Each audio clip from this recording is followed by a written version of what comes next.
Hello, this is Caillou, and I'm back here with Pip and Dodger for part 2 of the Worlds Away review.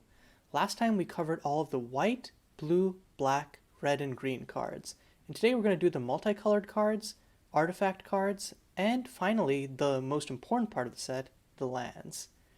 So we're starting off today on Dreadfire Tyrant. Do you want to explain this one, Pip? Yeah, this card is a common go-to reanimation slash cheat out target. It's red, white, and black, and 4 mana for a 7/7 with flying and menace.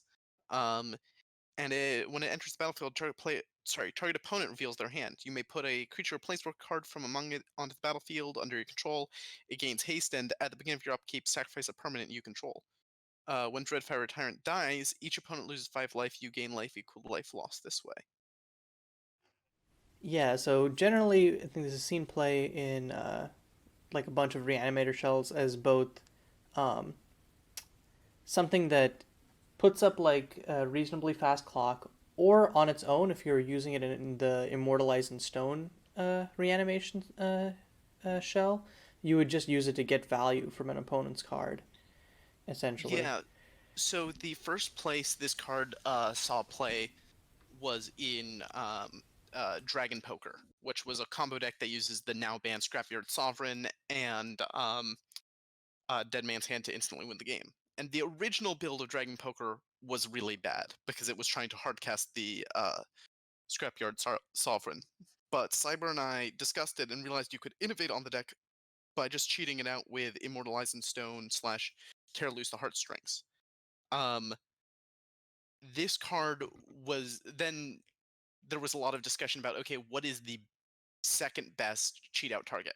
What is our best cheat out target if it never gets to attack and you only get one use out of it? So you need something that has a static effect or ETB that you can win with, that you can just coast to victory. And this basically was the winner. Um, so I believe it was played as a one of in that list, and I think a second one in the board, but that part might be incorrect.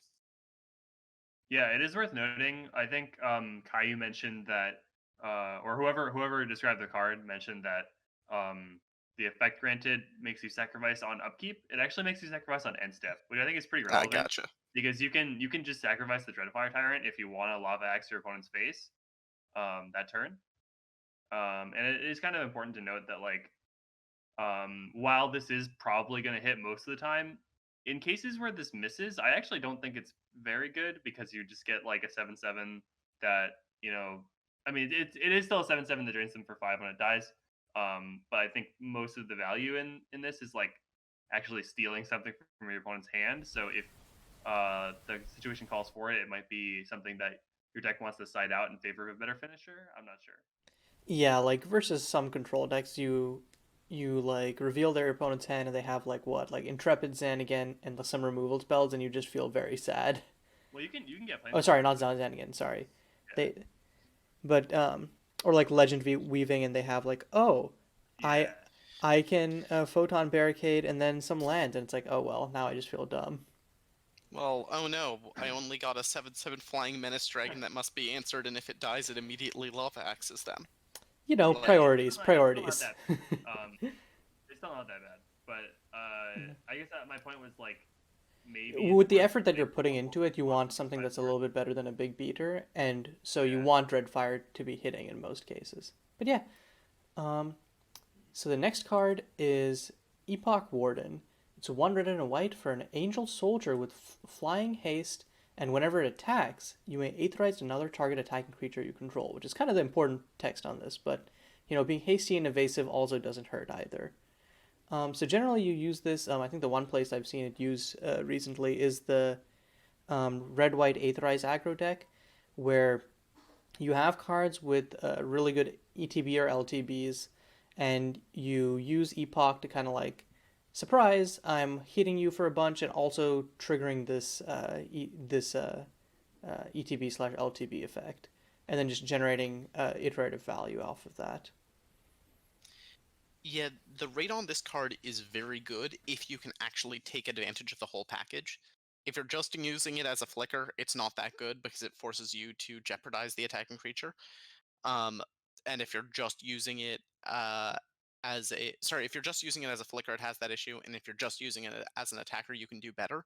But if you're actually taking advantage of both halves, this is kind of an insane rate, because it's almost good enough in both cases. So yeah, I think generally you want this to be like near the top of your curve, um, given that like this is best played as a follow up to like whatever you're going to be blinking with it, or not blinking, aetherizing with it. I know that the sort of aetherized shell has definitely fallen off since the changes. One place that I might actually look to include it is in some kind of like Naya creatures deck. Um, Note that this is not a human, so you could slot this into like some kind of Naya lone survivor build. And there are plenty of great ETB creatures that you can run at the 2-drop slot, like the newly released Baby Scale Bruiser or something like that. Although that one would have to live. But yeah, I think this card is definitely like powerful enough to slot into other strategies that aren't just like, okay, this is the aetherized deck, you know. I think I'm actually going to push back a bit and say that our Mhm. 2-drop ETBs aren't actually that good. In particular, our 2-drop like one-shot ETBs, because that's the thing is Baby Scale Bruiser is a very powerful card, but it needs to stick around to do its effect.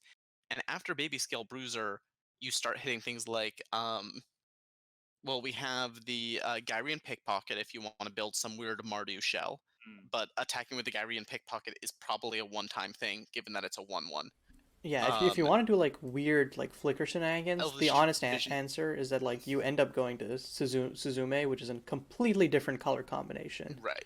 I I think this is one of those cards where on paper it's very good, but I think the format just doesn't support it that well. That's Unless you also can really possible, abuse yeah. it. But then Yeah. again, like all that means is keep an eye on it going forward because as the format grows, there'll only be more potential targets to aetherize with it. Mhm.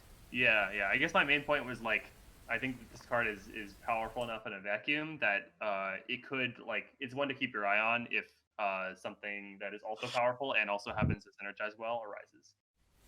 All right. Yeah. Okay, cool.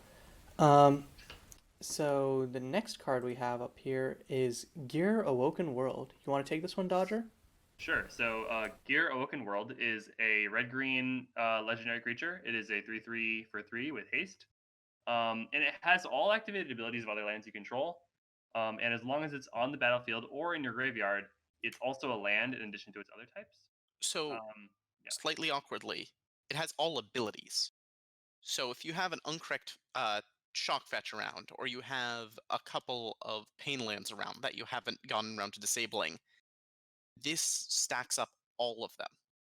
So, in a weird situation where you have two uncracked shock fetches when you play this, you have to pay 4 life for it to come in untapped. I actually did not think about that, but that is pretty hilarious. Also, the Painlands point could be very painful. Uh, I think for the most part, those are both fairly avoidable scenarios. Because I think this is the. I mean, realistically, you should be able to just crack your shock fetches before you play this in that world anyway. Yeah. Um, and I think like the general times where you want to use this card are um, a couple where either you care about having an extra ramp piece, right? You care about having maybe you're also a deck that wants to be attacking, so the 3 mana 3/3 with haste will interest you. Also, the fact that it's a land in your graveyard can be very useful for cards like Sangjin, Master of the Jade Sea, or any of these Worlds Away cards that want you to exile lands from your graveyard. This can sort of like help boost your density of targets for Yeah, those sort I of things. completely missed the Sangjin interaction. That's actually really Yeah, interesting. same. I think that like before our premier mana dork, mana ascetic was at one point. I think it had the that exact static. I don't remember. I think I was not around in the format at the time, but I don't remember exactly if there were any like interactions or combos that were found with it at that time. But that's probably if you're gonna like start looking for like shells to build with this, that's probably like a good place to start. Yeah, there's definitely From like broken things that you could eventually do with this. Like if I think if Dark Depths was in the format, this would interact with Dark Depths in the way you want it to. Right. no, because it would enter with the counters. Unless you Oh, okay. played this You and could then play Dark this and Depths, then play Dark Depths. in which case it would work the way you want it to. Yeah. Um, Um. but I can also assure you that there's not going to be Dark Depths in this format Yeah. in Yeah. any point Absolutely. in the future. Yeah, I think Absolutely. Uh, I guess really I was just gear thinking is that. just unique And I think that like when there is some kind of effect that is in Gear's case reasonably efficiently costed and is a niche that no other card fills, I think that's just a card worth mentioning slash keeping an eye on. Pip, So I think there's you were one going to thing say that we something. Yeah, sorry. there's one thing we haven't talked about, which is this is a land while it's on the battlefield. That means you can't pith wilt it. Also true.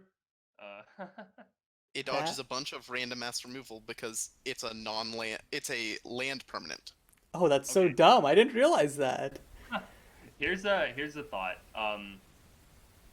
You play turn 1 Torment Land, discard this, play a Mandork. Turn 2, drop Sangjin, attack for 3. Yep. That is the end of my thought. It is a valid thought. But yeah, The what are some other spacey things you can do? It triggers landfall. It Well, also the fact it triggers landfall, but it's not like it's not a land play for turn is kind of nice. It's like casting a ramp Yeah, spell. I don't like. I start to run blank pretty quickly on this. Oh, it counts towards Wanderlust, notably because it's a land with the name Gear.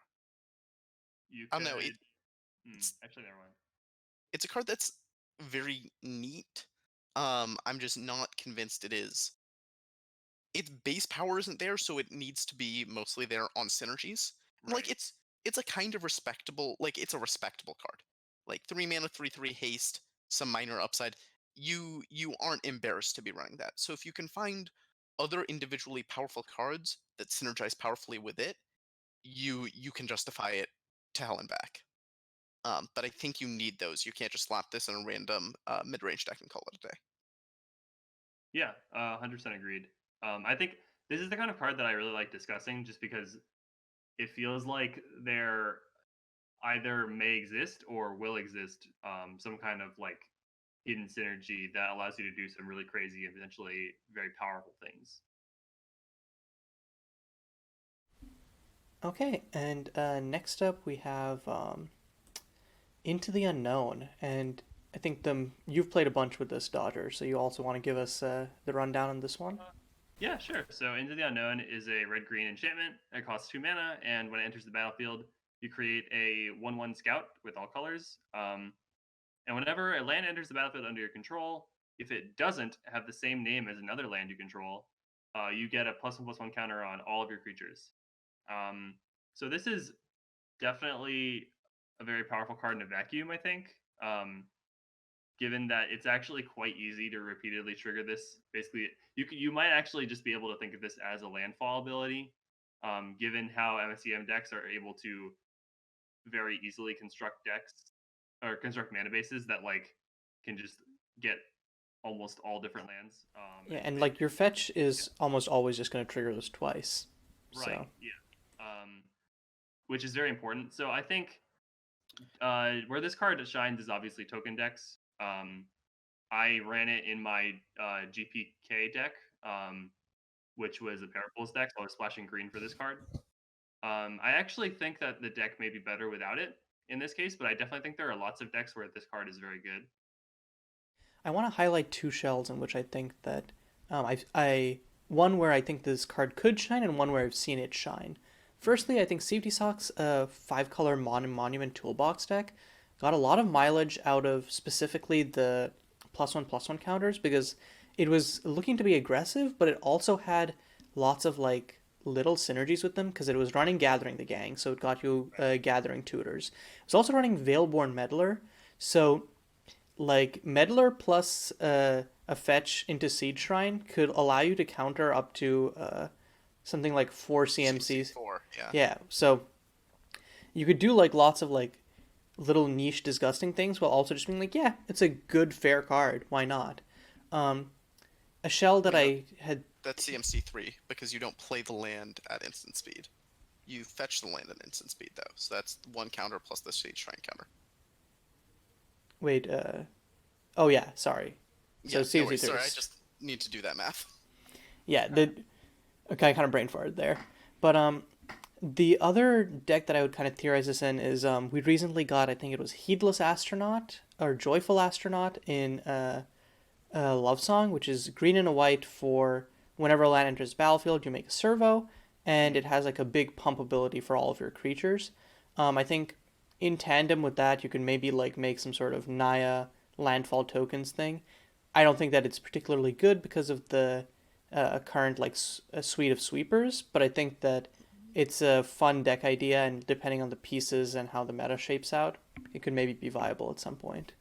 Yeah. So I agree that the Joyous Explorer angle is bad versus sweepers, but Into the Unknown actually just totally wrecks the black sweepers that currently see play. One thing that MSEM control decks have been relying on for most of their history is the combination of cheap and efficient red sweepers and black sweepers to kill creatures with um, roughly 3 or less toughness. And on occasion they can reach up to 4, like with a 6 mana Vibrant Rapture, but that very rarely happens. And then using other removal to clear up the rest. The fact that this within like one landfall cycle can pretty quickly put any of your 1/1s into, okay, now you have to have an expensive sweeper to take care of these, is kind of a big deal. Oh yeah, I think that like the main problem comes in like I guess how people play the card. I think people play it out, or like I think people play it out before they like can adequately activate it. Like they'll play it out like let's say turn 2 or 3, and they don't have like a fetch or something, or they don't like adequately use their land drop. I think Hmm. if people were like evaluated this more as uh like a later play to support to support some other creatures, it would make a lot more of an impact against that. But I definitely seen like I haven't seen Dodgers games, so I don't know how you used it. But like how I've seen people use it in the past is a little bit too hastily, and I think that like Yeah. and I think that sometimes depending on like your deck composition, sometimes you feel compelled to do that because you don't have any other good 2 drops. But I think the Joyful Astronaut should have its own good 2 drops. So, the reason why I said earlier that Into the Unknown is something I'm probably looking to cut from Terra Pools, it's not because it's a bad card in a vacuum. In fact, it is what allows for the deck to just kill out of nowhere in a lot of cases. Um, but the issue with it is that it's generally only good in cases where you have resolved and been able to enable a Parrot Pools. Um, and in those cases, you are probably winning the game.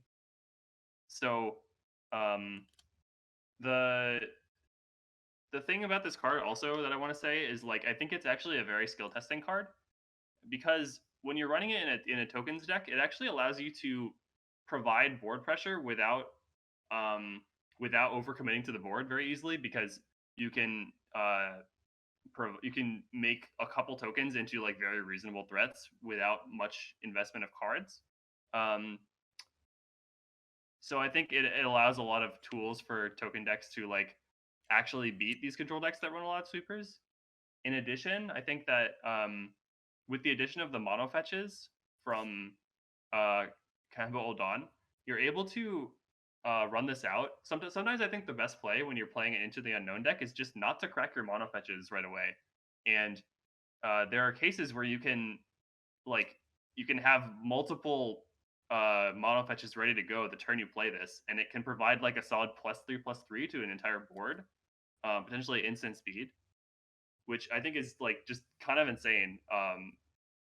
And I like it's something that people don't really like. People don't really ever leave their mono fetches up, even in decks where it would be beneficial to them sometimes.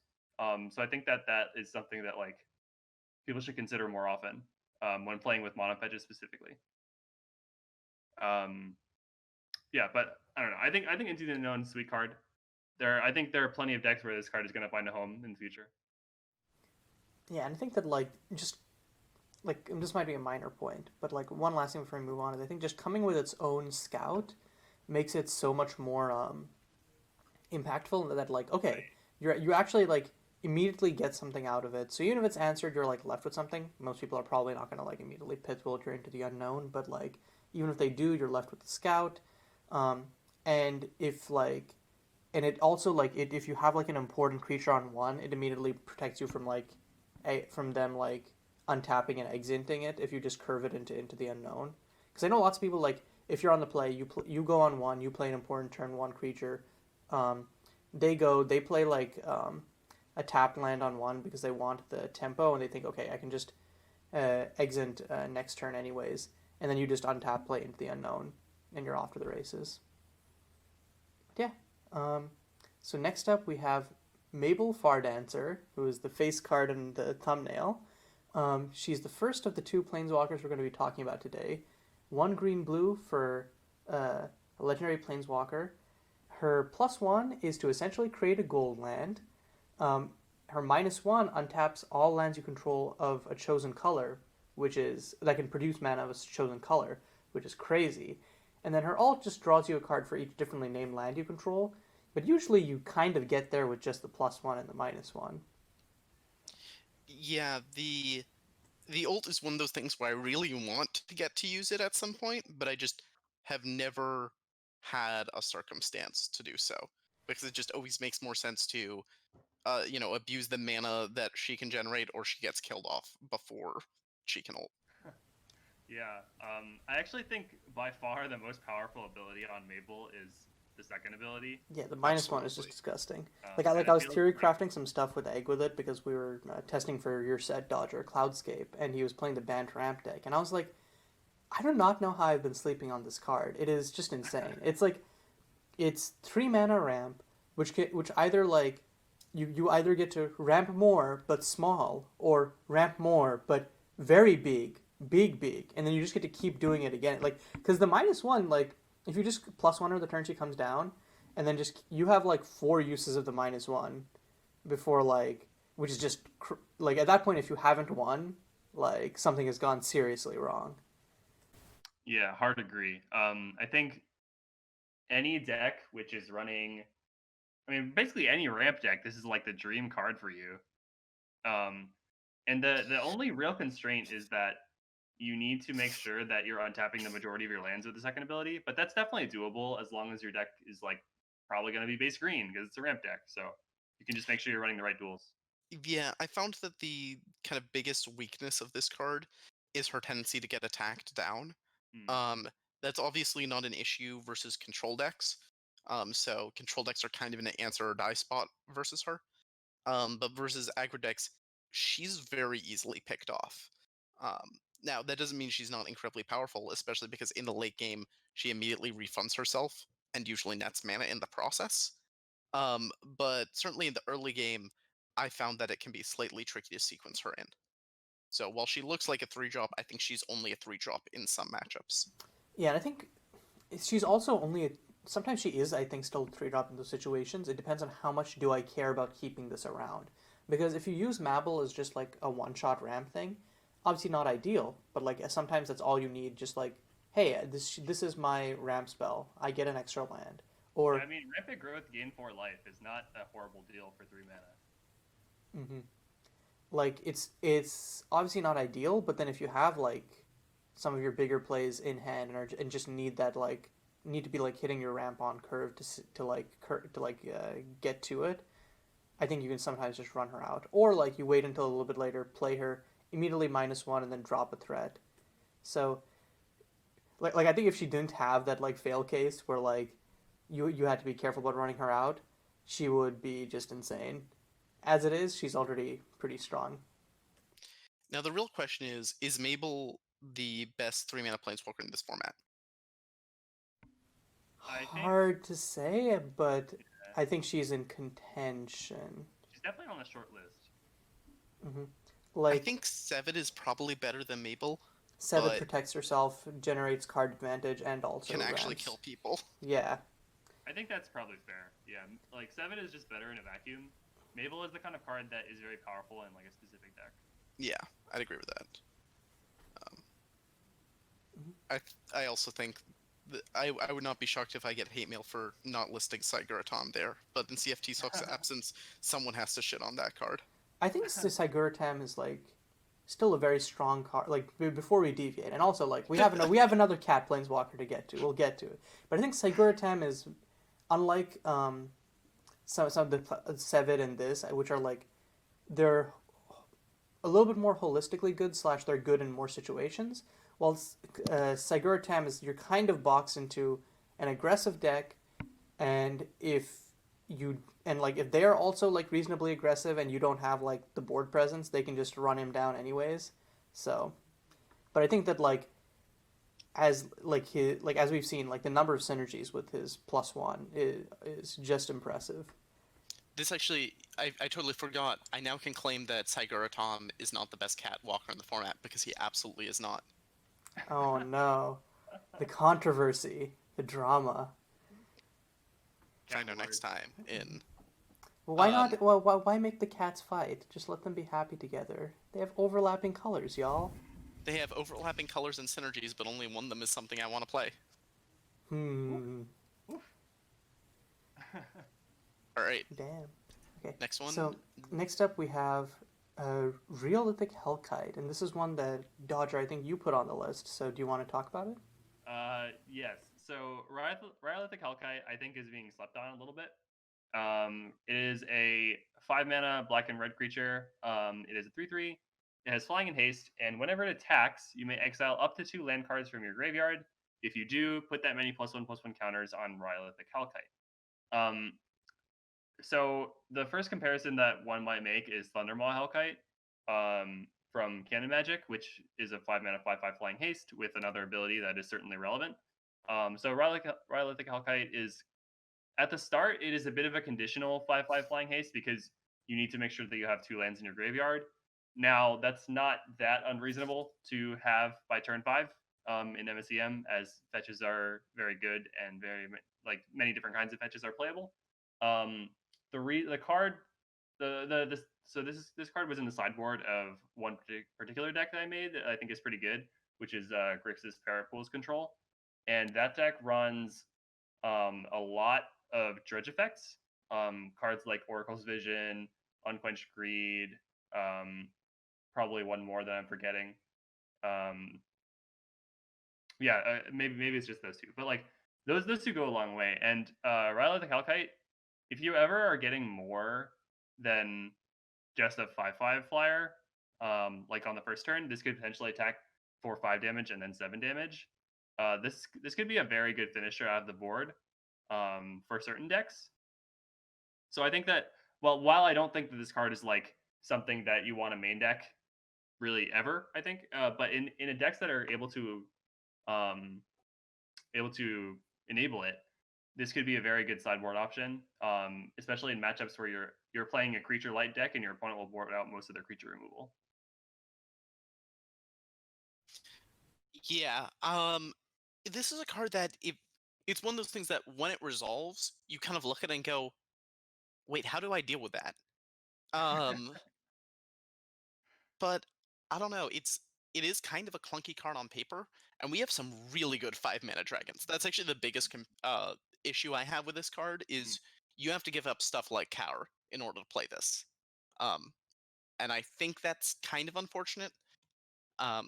We only have so many slots for dragons in these kind of like control or mid-range top end sorts of things.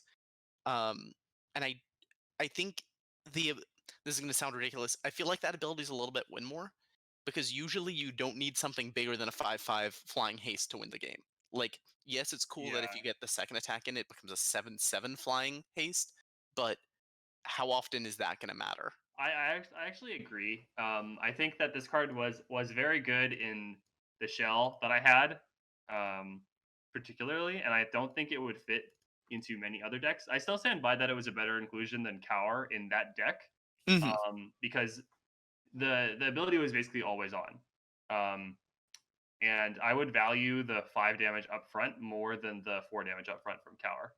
Yeah, that's fair. Yeah, There's but also I definitely. Oh, sorry.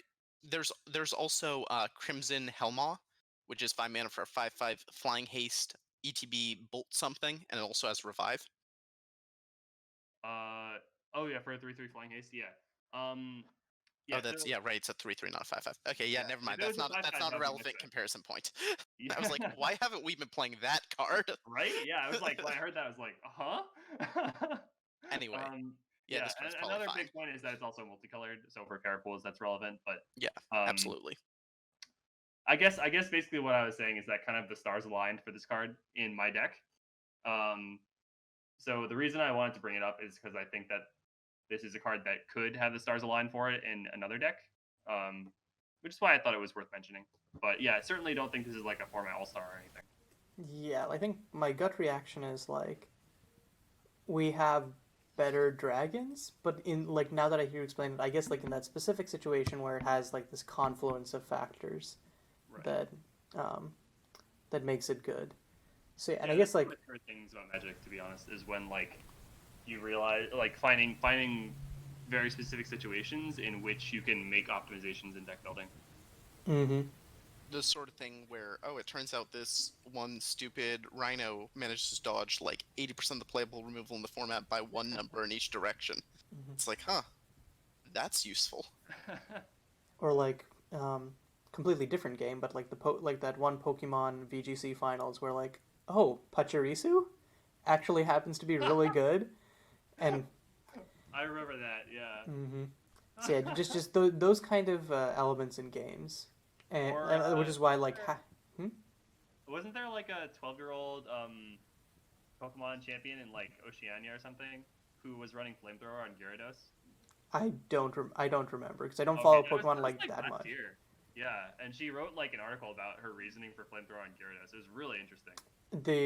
Sounds like something after my own heart as someone who like back in the days of like utility Slowbro used to run like 4 attack Slowbro and just doing some people with Fire Blast and Ice Beam. Yeah. So, but yeah, we're getting a little off topic. So, Yeah, yeah, yeah. next Okay. card is something I put on the list, Root Warper. It's black and green for a Treefolk Shaman. When it enters the battlefield, you can sacrifice a land, and if you do, search your library for a land card, put that on card into the battlefield, then shuffle your library. Um, so essentially, this is crop rotation staple to a body. Um, you and you all and like getting the land untapped is obviously good. I think the main thing is just like we have like this set in particular, and just like our format in general has like a lot of good utility lands, and Mm. if a deck ever comes up that like uh, can make use of the whole package, like wants a 2-drop body for some reason, maybe like I'm thinking like either Pod Light or some other like deck where like you can throw away the body for some like aristocracy use afterwards, um, and also it wants to like fetch up specific lands. I think that this is just like it feels like it fulfills like a solid niche. So it's a card I would Yeah, keep on my short list of like things that could be played in the future. And that's kind of yeah, why I included agreed. it. The fact that it chooses for any land is really important. It also fills up your graveyard with lands, and there are plenty of cards in the set, and then also in the format in general that care about lands in graveyard. Um, yeah, so I just another like synergy pick basically.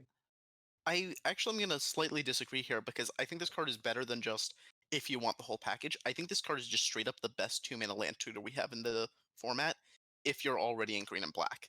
And that's the kind of big if there. But this is better than Sylvan Scrying. The fact it puts land onto the battlefield, even though it costs you a land in play, is so huge. And it effectively only costs one that turn, meaning, maybe you can also, if you fetch up some utility land that's taps for black, I don't know what, you can then immediately try to discard spell your opponent. Um, this card is just genuinely a very powerful effect. It seemed like one of the better cards in the black green Animus deck that we had in the format before the Seeds of New Life nerf. And I think one of the reasons it also was really scary in that deck, and one of the strengths of this card, is you can Beckon of the Wild to it. So it turns any of the Beacon of the Wilds in your deck into not only creature tutors, but also land tutors. And That's true. when you have tutors that find other tutors, those are the sort of things that help combo decks or just utility slash toolbox decks in general kind of really pop off. Yeah, I think my main thing is that there's another card that shall not be named that also does land tutoring, and is like more consistently seeing play because like it's generally just a better card. And so like you run into like the deck economy thing of like if I'm already running that, do I also want this? And I think the reason you'd want that, as you mentioned, is if there's like a land combo deck. But I did like obviously Tron is gone, the Animus deck no longer functions. So the question is like for now, I don't think that such a shell exists, unless I'm missing something. But I think it's something to keep an eye on for the future. Yeah, and I do agree that this set also introduced a card that it does a better job of land tutoring than this. But I think the fact that this is 2 mana matters way more. for decks where you're trying to assemble some combo of lands. And again, we're never going to have, well, hopefully we are never going to have Dark Depths in this format. If we have Dark Depths in this format, someone can quote this back at me. I've personally fucked up. But this card just this is the sort of card that would likely see legacy play if it were legal there. So it definitely is on my radar. Yeah. Okay, cool. Okay, you convinced me. Honestly, I am much higher on this card coming out than I was coming in. Mm-hmm. Okay, so next up we have the cat planeswalkers we were mentioning earlier. Pip, since you were gassing these boys up, you want to talk about them? Yeah. I want to quickly fix something I said earlier where I was like, I suggested that Saigura Tom was not the best catwalker, and I think I said was the second best catwalker. That is untrue. I forgot All Enduring Mafua.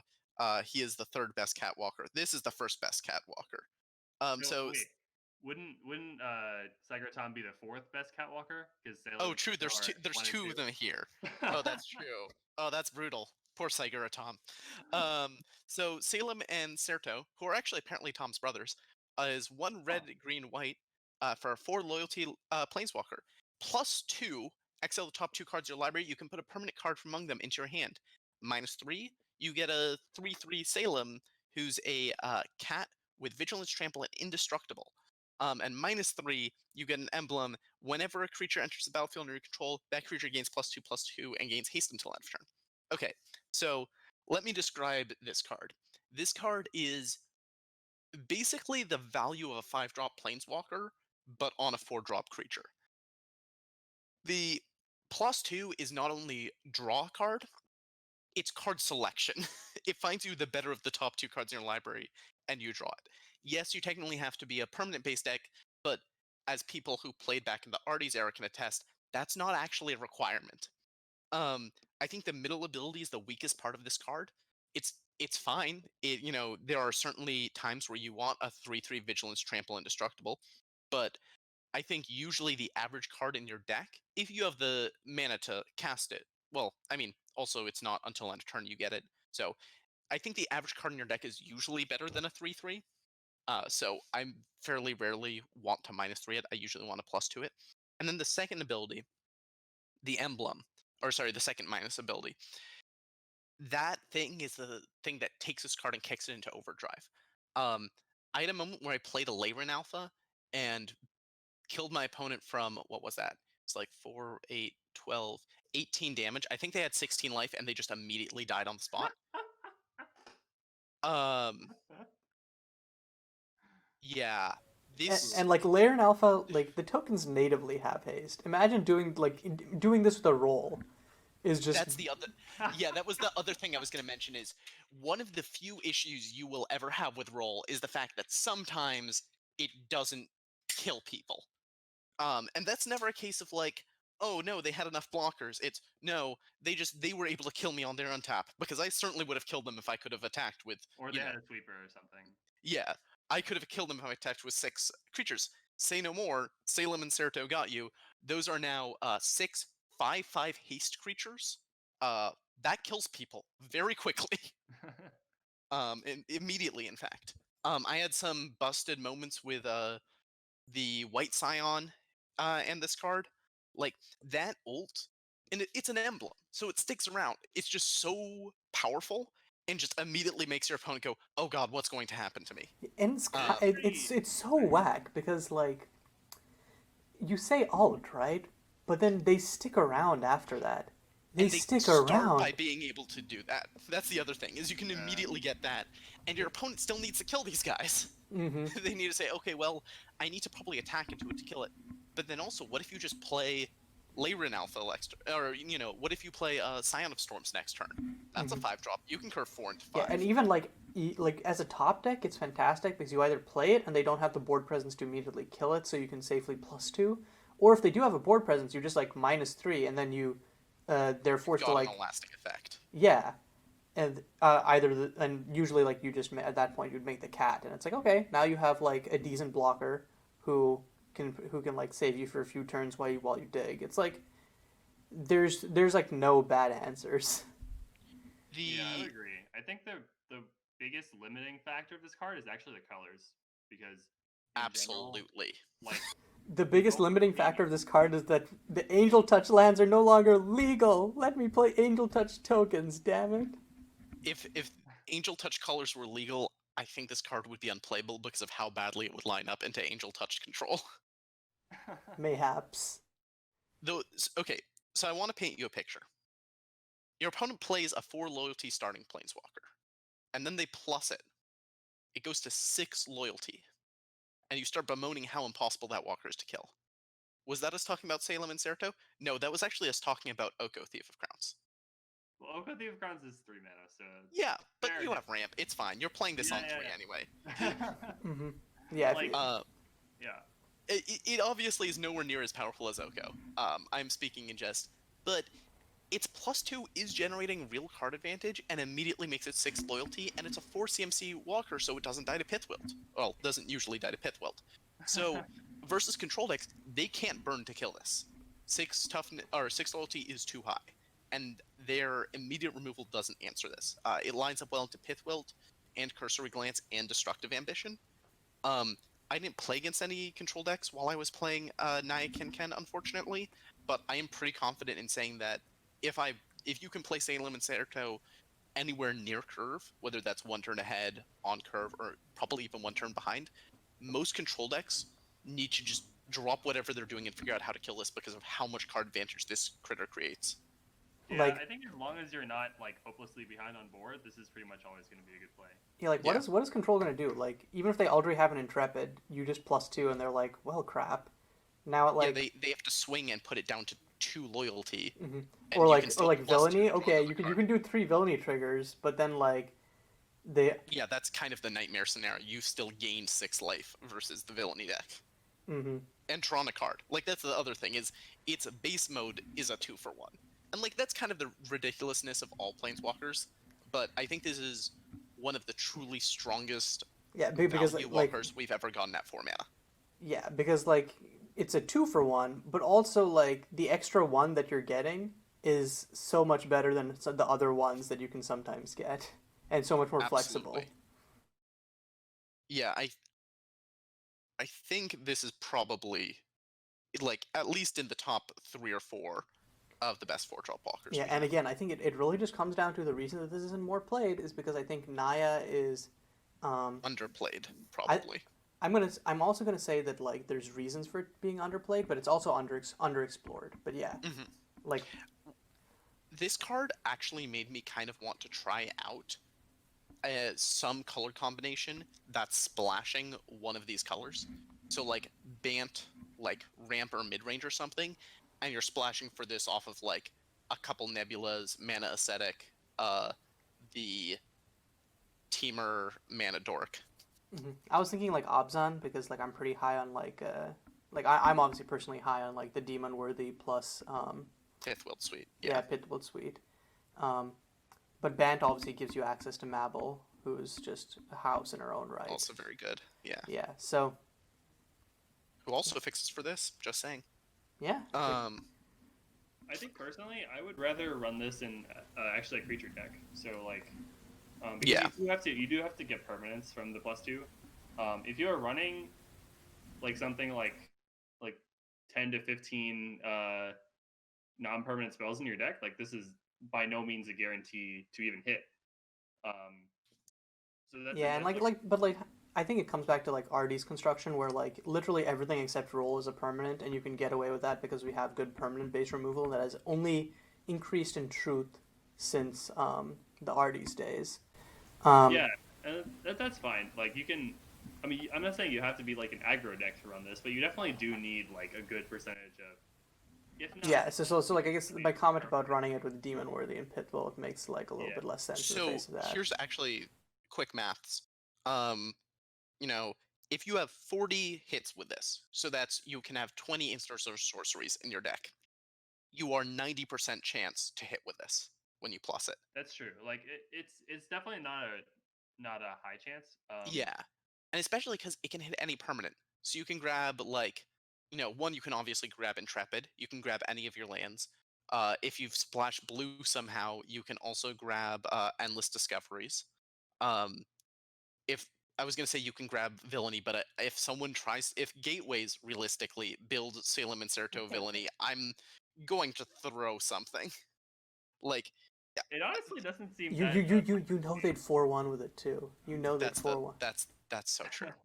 I mean, it draws Dark Bargain and lands and Villainy and Dead Man's Party and Intrepid. What more could you want? Literal 5-color Villainy. Let's go. And also grabs copies of itself or other planeswalkers. Yeah. Yeah, I think we can All just right. basically sum it up with this card is good, and it is, I would say, currently almost single-handedly the reason to try out Naya Shells. Yeah, I would strongly agree with that. Having tried out Naya Shells, this is pretty much the only reward you get. Okay, so next up we have Silk Soul Celestial. I think this is a card that Dodger added, if I'm not mistaken. Oh, maybe. So when I saw this card on the list, I put it in because I believe I'd seen it run in other people's decks before. I'm actually not sure what the thing you do with this is probably trying to do some sort of unfair thing. So either you cheat this out via reanimation or what have you. You go get some crazy enchantment and then you sec it and then you put the enchantment in play. That seems a bit roundabout. I don't think I'm super into like hard casting this. So I feel like to run this, it would have to be something like that. Given that you guys didn't make me take it off the list, I feel like you guys also have some kind of plan of how you might use this card. So Actually, I was just thinking that, like, these guys probably have some idea of things to do with this. I'll let them talk about it. I have no clue what I would do with this. so I actually played with this card a lot before Way's release, because we knew about the set getting in about 15 days before the end of the month. So I threw together a deck that was uh, cheat out Silk Soul Celestial, which then tutor up Unified Theory. Right. Here's the thing: back then it tutored to play. That may have been when I saw this card in decks. Yep.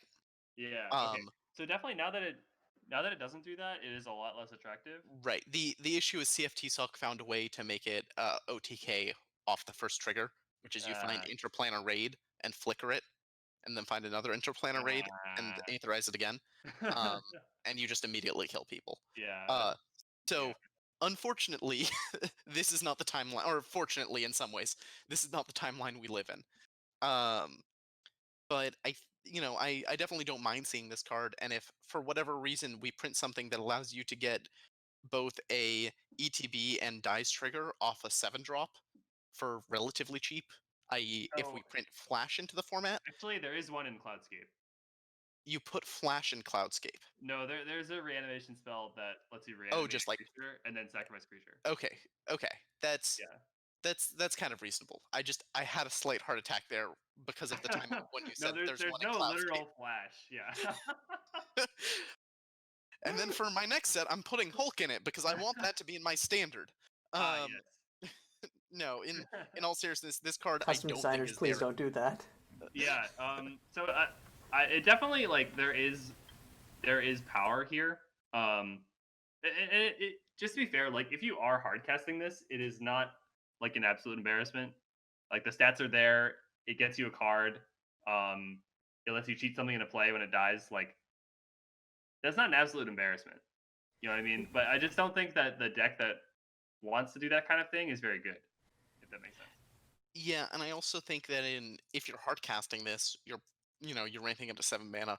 What are your 7-drop? What are your expensive green, white, and black enchantment options? And Yeah. from what I recall, the answer is you don't have that many good ones. Like the best scary enchantments we have are all blue, which is like Infinite Dreams and Swarm Fae and Unified Theory. Mm. Green, black, and white don't bring much to the table other than Grizzly Hunger. I haven't heard of Storm of Fae. I'll look this up real quick. But yeah, I think in general it definitely feels like, Oh, boy. man, once you get to 7 mana, you can really start cheating stuff out, and it's like, okay. Yeah. But like, there's also just the potential to make this like a part of your combo still. If you have a card that uniquely works well with it. So like, I don't know. It's definitely a very interesting card. It's neat. Also should be a good EDH card. Just throwing it out there. Mm-hmm. I think it's probably the worst of this cycle for EDH. Yeah, probably. Fair enough. But that's also partially because the rest of the cycle is kind of just insane. Yeah. Yeah. Some of them didn't make the list, but yeah. Most of them didn't. Well, next up is Stormtide Hypnotist. It's blue and a black for 3/1. And when it enters the battlefield, if you control a permanent you don't own, you may draw a card and each opponent discards a card. So guys, this is another one where I'm like, talk to me about it. Okay. I didn't put this on the list. So I put this on the list. There are a lot of... I think there's a decent number of ways that you can potentially enable this. There's a fair number of cards that let you get cards from any graveyard, such as Scion of Desolation or Songjin, Master of the Jade Sea. I know that a lot of these cards were nerfed, but there is the whole Syzygy, The smuggling package. Yeah, cast your opponent's stuff from the other graveyard archetype from this set. And I know that Blues had a top 8 finish with Vedlin Ross. So I think that this is definitely something to consider. It's also a very good blink target. Or recursion target if you already are running something like Scion of Desolation. I was kind of fooling around with the Sultai shell that included this card and Songjin and Scion and that sort of thing, but I didn't end up completing the deck. And I think that this is another card that's it's based on it's very powerful if your deck has the appropriate toolbox to enable it. Right now in MSEM, I think it's sort of you might be reaching a little bit too far into the toolbox to get the tools that maybe aren't quite so handy. But if it gets the right support, I think this card is just very, very powerful. Being able to go up +2 every time it enters the battlefield, not only it's blinkable during your opponent's draw step, so you can do the giant smuggler thing. It's easily recurable. It attacks well. There's just a lot of things that this card has going for it. My hot take though is that this card is still bad because I think enabling it on curve feels pretty impossible. Yeah, it is impossible. Yeah, and you obviously you mentioned you want it to be aggressive, but then stuff like the Vedlin deck was explicitly not that. I also think that yeah, I feel you need it if you're playing synergy pieces, I feel well, most of the cards Sang is not bad, but then there's a steep drop off, and I don't think that we're gonna be getting other stuff that allows that kind of a permanent stealing on a larger scale, because this set did have a theme of that and was I think if we didn't get it here, I think it's unlikely we're getting it elsewhere. So I'm generally lukewarm on this. I'm gonna build on what Caillou said and say you actually listed my biggest complaint with this card when you were describing it, which is it's like Gyrian Pickpocket. You can do the Gyrian Pickpocket trick. So my question is, why aren't we just playing Gyrian Pickpocket? This it's one of those things where this has a higher average use case than Gyrian Pickpocket, but it's so much harder to even get on the scoreboard for this card. So it's I don't know. I don't think this card is remotely there. Yeah, okay, I think that's fair. Personally, I don't know. In my head, I had a lot of potential use cases for this, or not a lot, but I had one potential use case for this card. And it's possible. It's likely that it just doesn't really get there right now, and may not ever. Yeah, I think the thing is if you're stealing your opponent's permanents, just use Flawless Heist and win the game as your payoff, because you're gonna need to stuff that steals your opponent's stuff, general controlling cards to keep you in the game, and then a win con. And then if this is your win con, then you can do better. There are better things in the format. There also is Descent on the Helpless, just as another good, generally playable card that can also enable this. I just thought of that one, but yeah, in general, I think you guys are right. So I hate to do this to you again, Caillou, but I just saw another card that I definitely missed when I was looking over the set. Okay, go ahead. So Syzygy Privateer is 1 blue-black for a 2/3 human pirate. During each of your turns, you may cast a card from an opponent's graveyard. If an instant or sorcery spell cast this way would be put into a graveyard, exile it instead. I don't think this is good in most matchups. This card's kind of insane in control mirrors, because you can just recoup so much value from your opponent's graveyard. It's bad versus Drago / Flash style control decks because you can't cast things on your opponent's turn. But I don't know, the floor of this card is like kind of middling, but like a couple steps above that, it's insane. Like the fact that it can potentially draw you a card a turn is a very scary case. But yeah, I don't think it's like a huge deal card. It's just something that I saw and I was like, oh wait, that's definitely worth bringing up. Yeah. Okay. Fair. Should we go next card? Yep. So Cool. next up we have Vedlin Ross, who is basically what we were talking about right now. He is the Steel Archetype mastermind. Whenever you cast an instant or sorcery, if it wasn't cast from your hand, you can copy it, and he enables it himself by whenever he becomes tapped, usually by attacking, you can cast a target card from an opponent's graveyard this turn. So this has most recently seen play in a control deck that top 8'd, though I think Vedlin is like a good like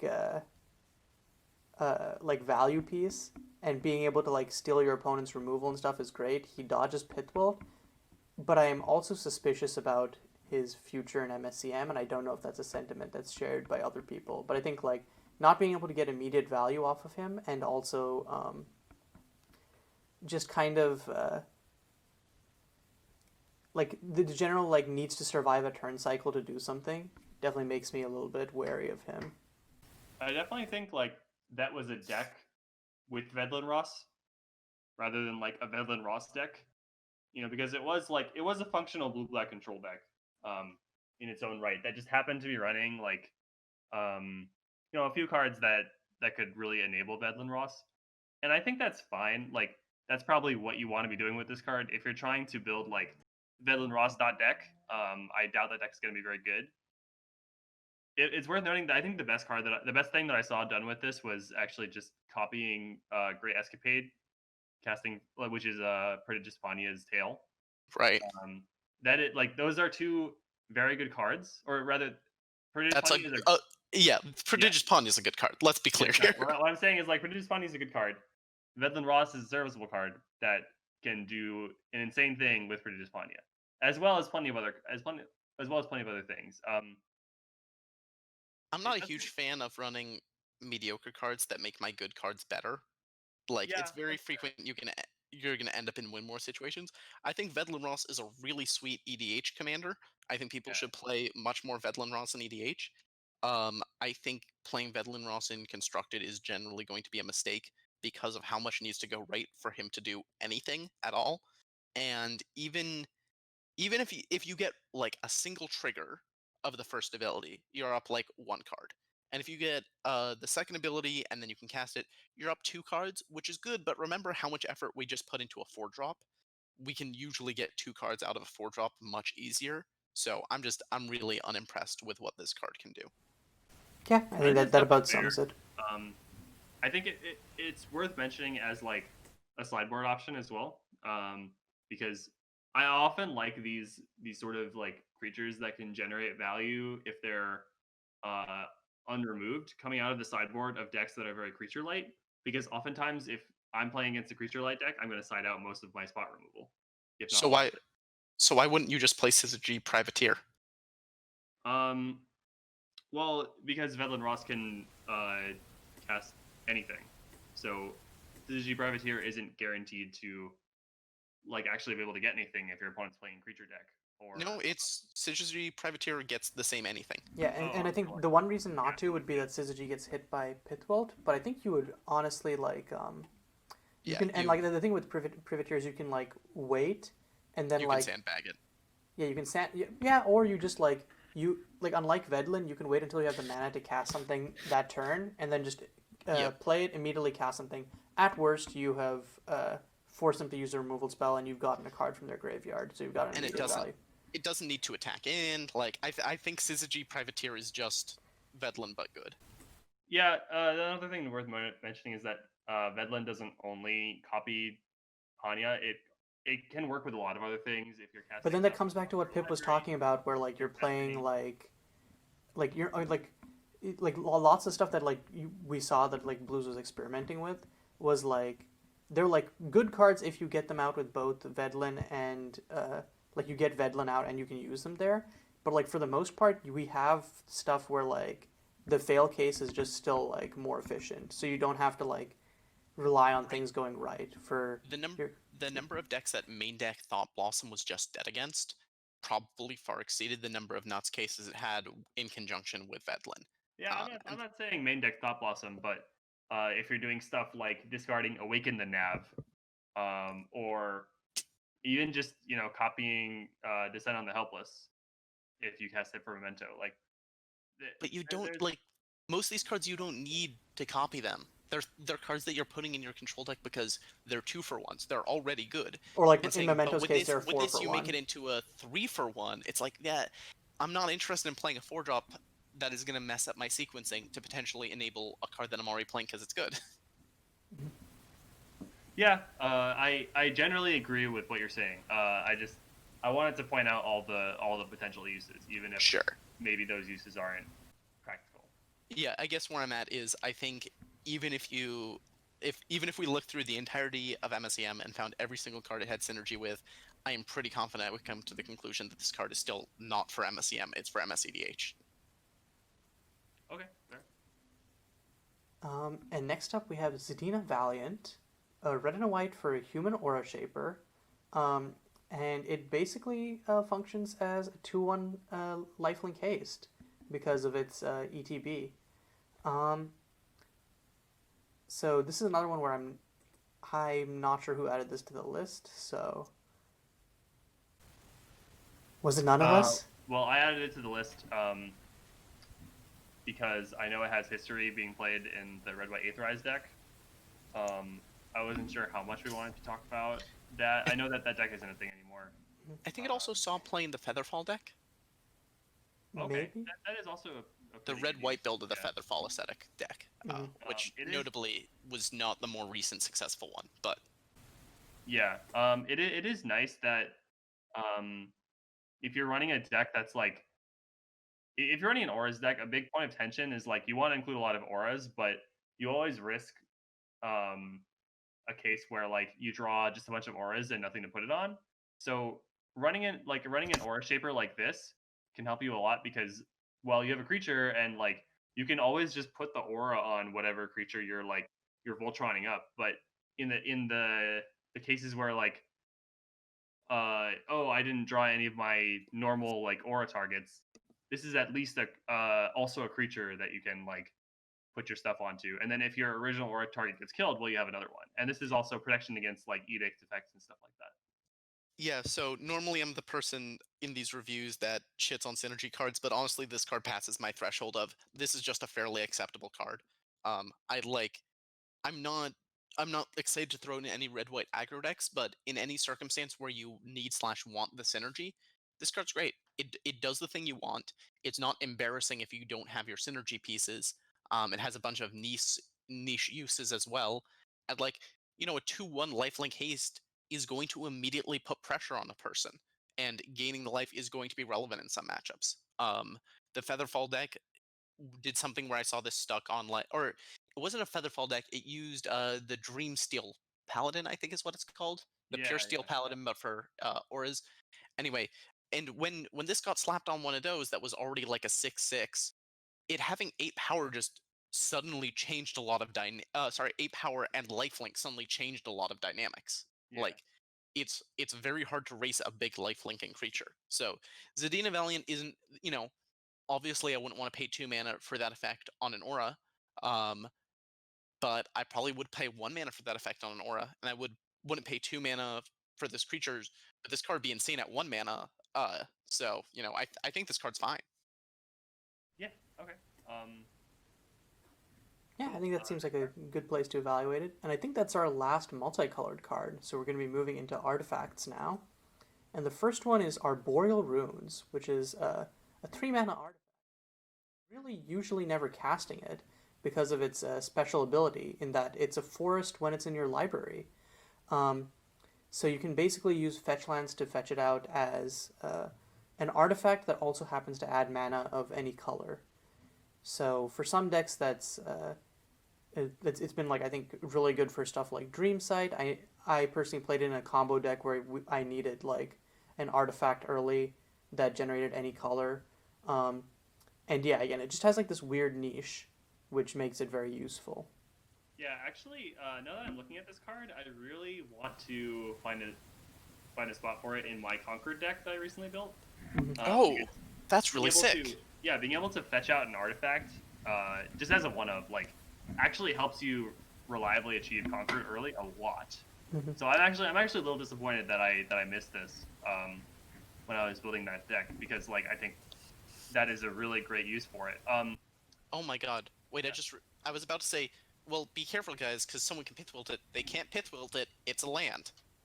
Oh, oh, wait, I've been. Oh, actually, yeah, that's big. Wait, I should try bringing out Clockwork Spellwork then. Well, they can still pith wilt the clockwork.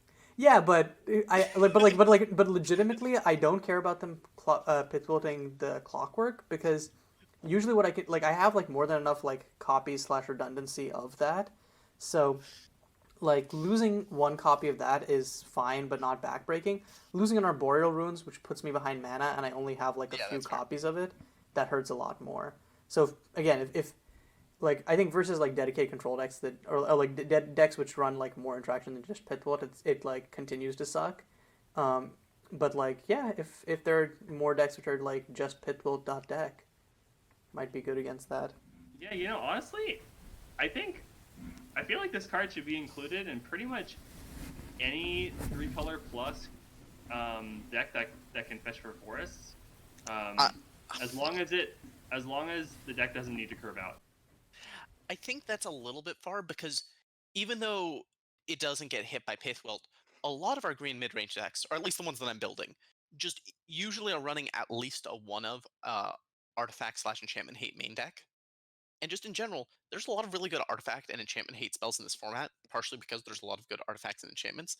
Yeah. And I do think the like risk of someone like I don't know if you've ever seen Singularity's Grasp blowing up 2+ rail lines before, but I That is have, true. and I never want to be on the other side of that.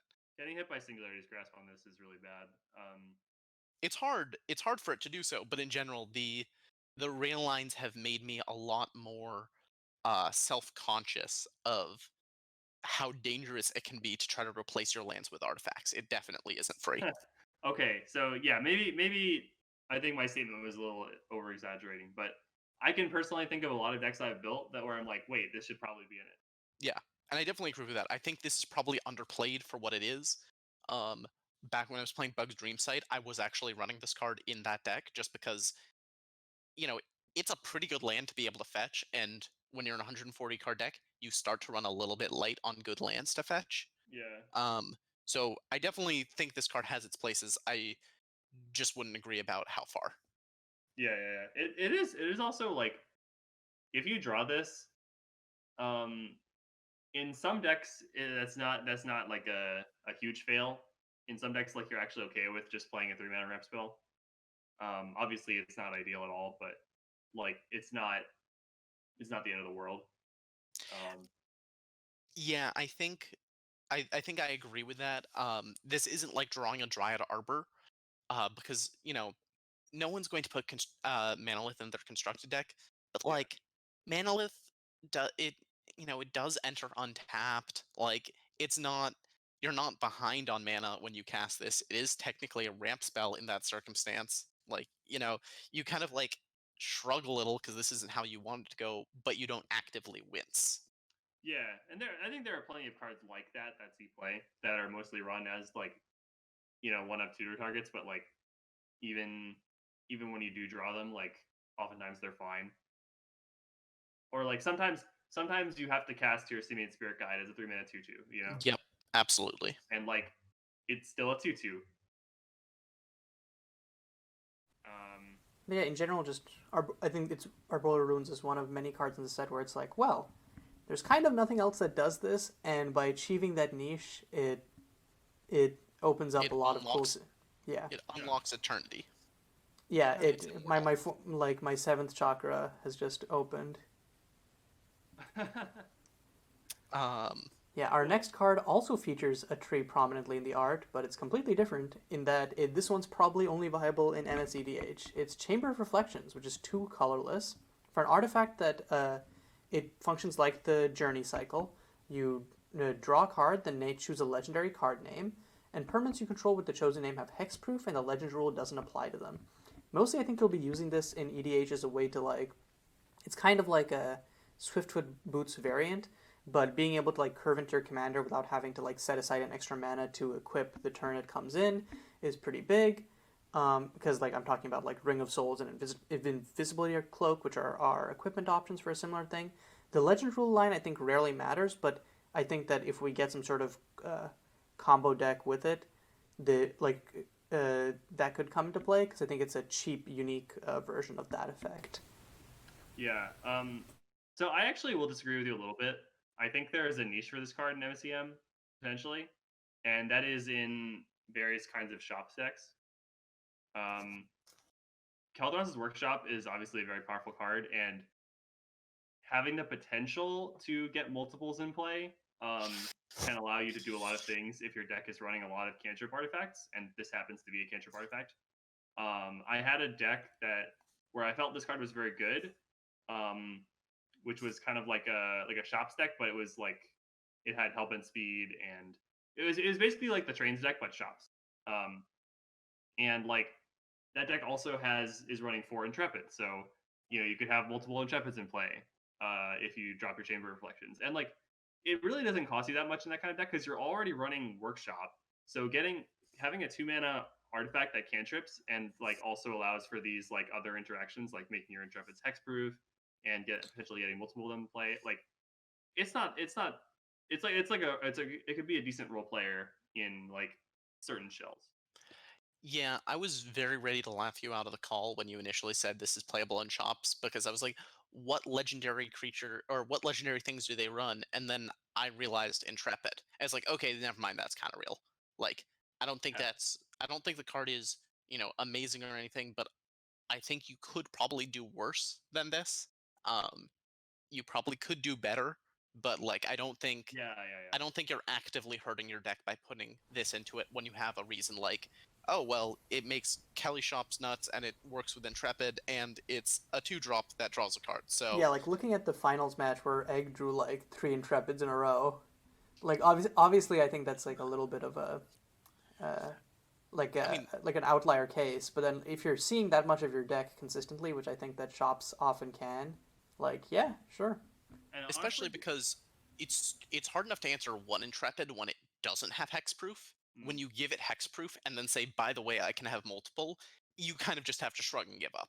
yeah, and this is also just a cantrip in a deck that is capable of producing a lot of like can only cast artifacts mana. Um, so I could see a world where this is actually just better than Warded Tome. Now I don't think it currently is, but if there was another edition that interacted with this in a similar way that Intrepid does, or maybe another legendary land that you really want more of, then I could see this like replacing Warded Tome in Egg's deck.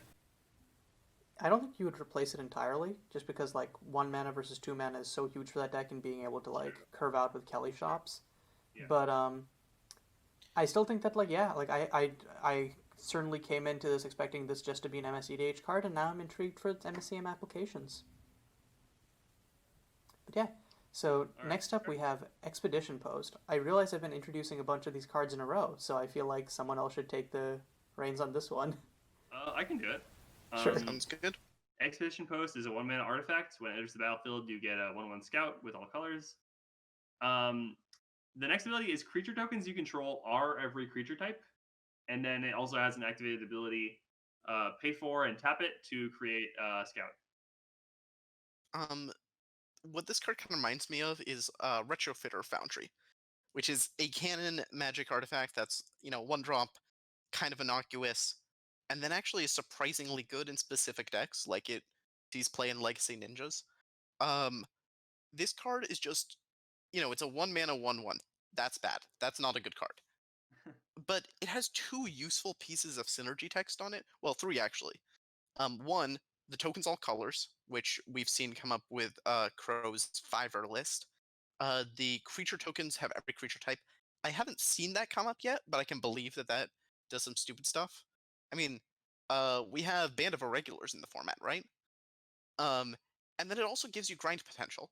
Like, you never want to activate that ability, but when you and your opponent are trading resources back and forth, especially as a go wide aggro deck, having the ability to add to the board without committing is very powerful. I mean, 4 mana, tap it, that's pretty much what Adonto the first fort had.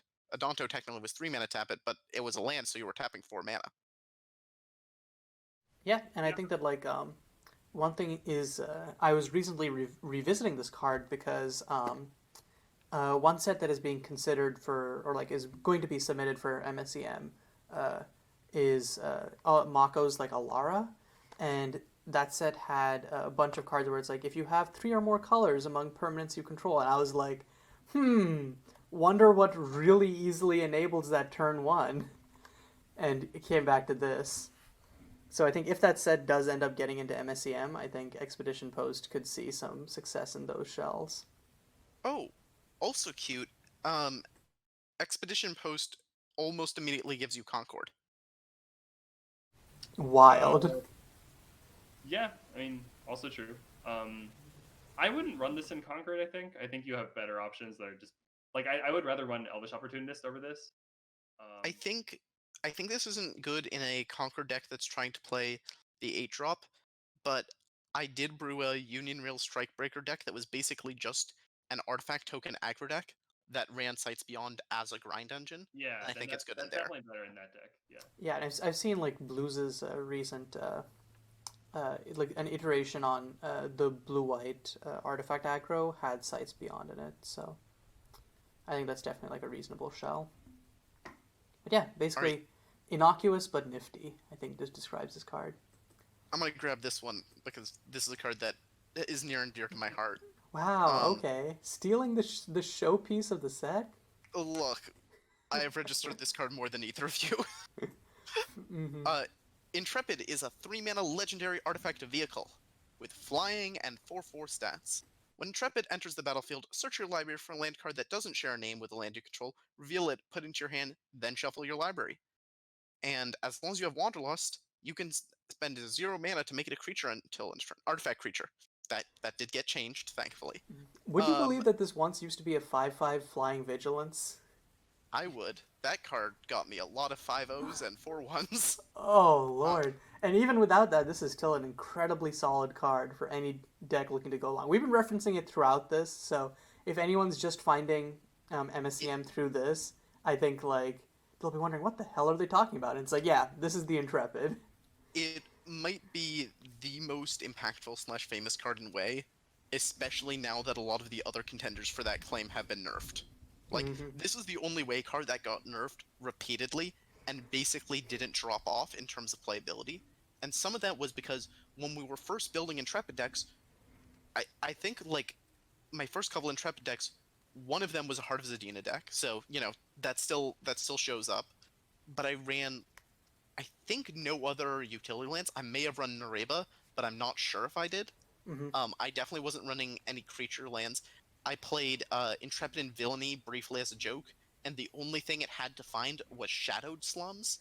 Mm-hmm. We've gotten better and better at building Intrepid decks in that we found a lot more powerful niche lands that it goes into. Also, It just just, like Nareba and Monument Queens are basically just staples for any like deck looking to take the game long. yeah, They're easy includes for basically just every deck. it's one of those things where a lot of people are sometimes disappointed with how Nareba performs in your decks, but the thing that I've always said is, especially if you're an Intrepid deck, you don't want to be the Intrepid deck that doesn't have a Nareba to find.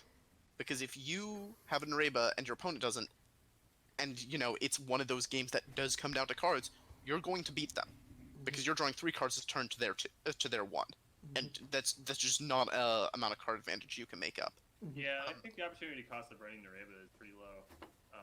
But we'll get to that soon. yeah, So, Intrepid in particular though is just, it's a very powerful tool because it serves a lot of versatile purposes in one. It helps you hit your land drops, which you need to do as control. It helps you find specific utility lands that can be important for a given matchup, like the ones we mentioned, and also can find things like Corpse Bed, or can find Shikai's Redoubt is something I've frequently sideboarded in when I have Intrepid. It can find all sorts of useful things along those lines. Once you have Wanderlust online, it's both a win condition and also it's kind of like a moat effect in that most time aggro decks can't swing into a 4/4. So if you hold an Intrepid back, you can kind of just pressure your opponent passively and just And, say, this is going to buy me time. and also, you mentioned like when you have Wanderlust, because Intrepid just fetches you a land that doesn't share like a name with the land you control, and like just by virtue of the way that like MSEM mana bases work, like if you are not hitting like Wanderlust on for the turn after you play this, something has gone very, very, very wrong. Yeah, I think one of the things that's true is there are some decks that will stumble with Intrepid and they won't have Intrepid live until turn 5. And it feels really stupid when that happens. Like you feel like an idiot. But I think you just gotta shrug and take your lumps there. Something I haven't explored yet, and again, we'll get to this card later, but there's a land in Way that has the ability to Aetherize non-land permanents as an activated ability. I haven't tried that plus Intrepid, but that seems like a really powerful engine. I haven't And seen Intrepid is just really good at finding engine pieces for you. I don't know, Yeah, this Intrepid might card is be like nuts. I think it's easily in the top five most card plays and most played cards in the format. Actually, I this Just would be my guess for number that's one. I don't think either of those is true. really Um, no. yeah, no. Last I looked at the numbers from Cajun, it, at the very least, when you look historically, Scorch still just completely thrashes Intrepid. Hmm. When you look more recently, I need to double check, but I'm pretty sure there's some other cards, and they're not ones you expect, but they're ones that always end up in decks, Well, just yeah, not because counting, they not reflect. counting. I'm not counting lands. I'm Yeah, not counting lands, but like there's some random interaction cards that I are above it. actually. So when you guys did the poll, for like Yeah, what you think about the format, I think there was a field for like what do you think is the most powerful card in the format. I put Intrepid personally. yeah. Um, Intrepid didn't actually get as many votes as you would expect. yeah, But I think Intrepid, once you filter out all the cards that are what we would refer to as unfair cards, I think Intrepid is probably in the top 10 to 20 power level cards in MSEM. actually, I think that would make a good podcast episode. Yeah, that's probably true. I Yeah, feel like it's double dipping with the busted cards that you aren't playing one, but that's you know, true. could be fun still. The other thing that I think is notable about Intrepid, in addition to all of these praise that we've given it, it goes into any single deck that wants it. Um, we haven't had an aggro deck that wants it since the Vol of Ritualist nerf, but it could go into aggro, and a lot of that is the fact it's generic mana. So every Okay. color has access to this. If you build mono black control, you have access to it. Mono blue control has access to it. If you're a greed pile, you have access to it, and you should play it because it fixes your mana. It's just so versatile. Yeah, like it's ubiquity. I think is just like one of the like really telling parts about this card. I think yeah, that's all I have to say about it. But yeah, basically like if you're playing the format, Intrepid is a card you will see, and you have to consider how to play around it. Um, but yeah, next Well, up we have Mutalithic Golem. So I think Dodger, you're the one who added this to the list. So you want to talk about this one? yeah. So I think this card is very interesting. I often am building decks and I look at this card and I'm like, maybe, and then I put it in my maybe board, and then I always end up cutting it. I think I just haven't found the shell where this card is like what you want. You know what I mean? But it is a really cool effect. So just to go over what it does, in case you're unfamiliar, it's a 3 mana artifact creature. It's a 3/3. You may have it enter the battlefield as a copy of any land on the battlefield, except it's an artifact in addition to its other types. Um, so it's kind of a split card where you can either play it as a 3 mana 3/3, which obviously isn't a card you really want to play in your deck, or you can play it as something that will copy whatever the best land is on the board.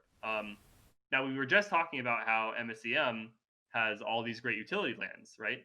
And oftentimes, like, most decks are going to be running some kind of utility land that can provide a lot of value. And we're going to, like, spoilers, some of them are in this set, but like, say your opponent has a Monument of Queens, right? Being able to copy the Monument of Queens, as well as ramp your mana, is something that like is a fairly powerful play.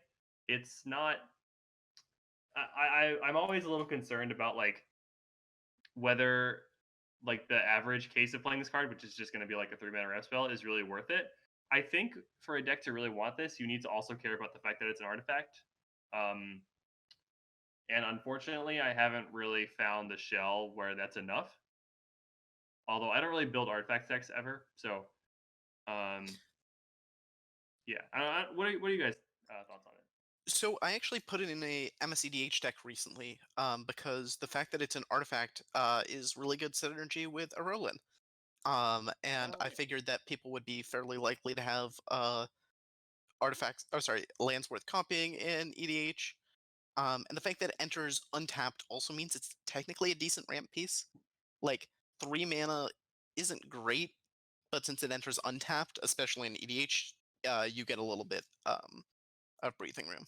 I think this is a house in EDH actually. You also, what is the 2 mana artifact ramp that draws if you have three or more artifacts? Something hub. Uh, Hub of Innovation. Hub of Innovation. thank you. Yeah.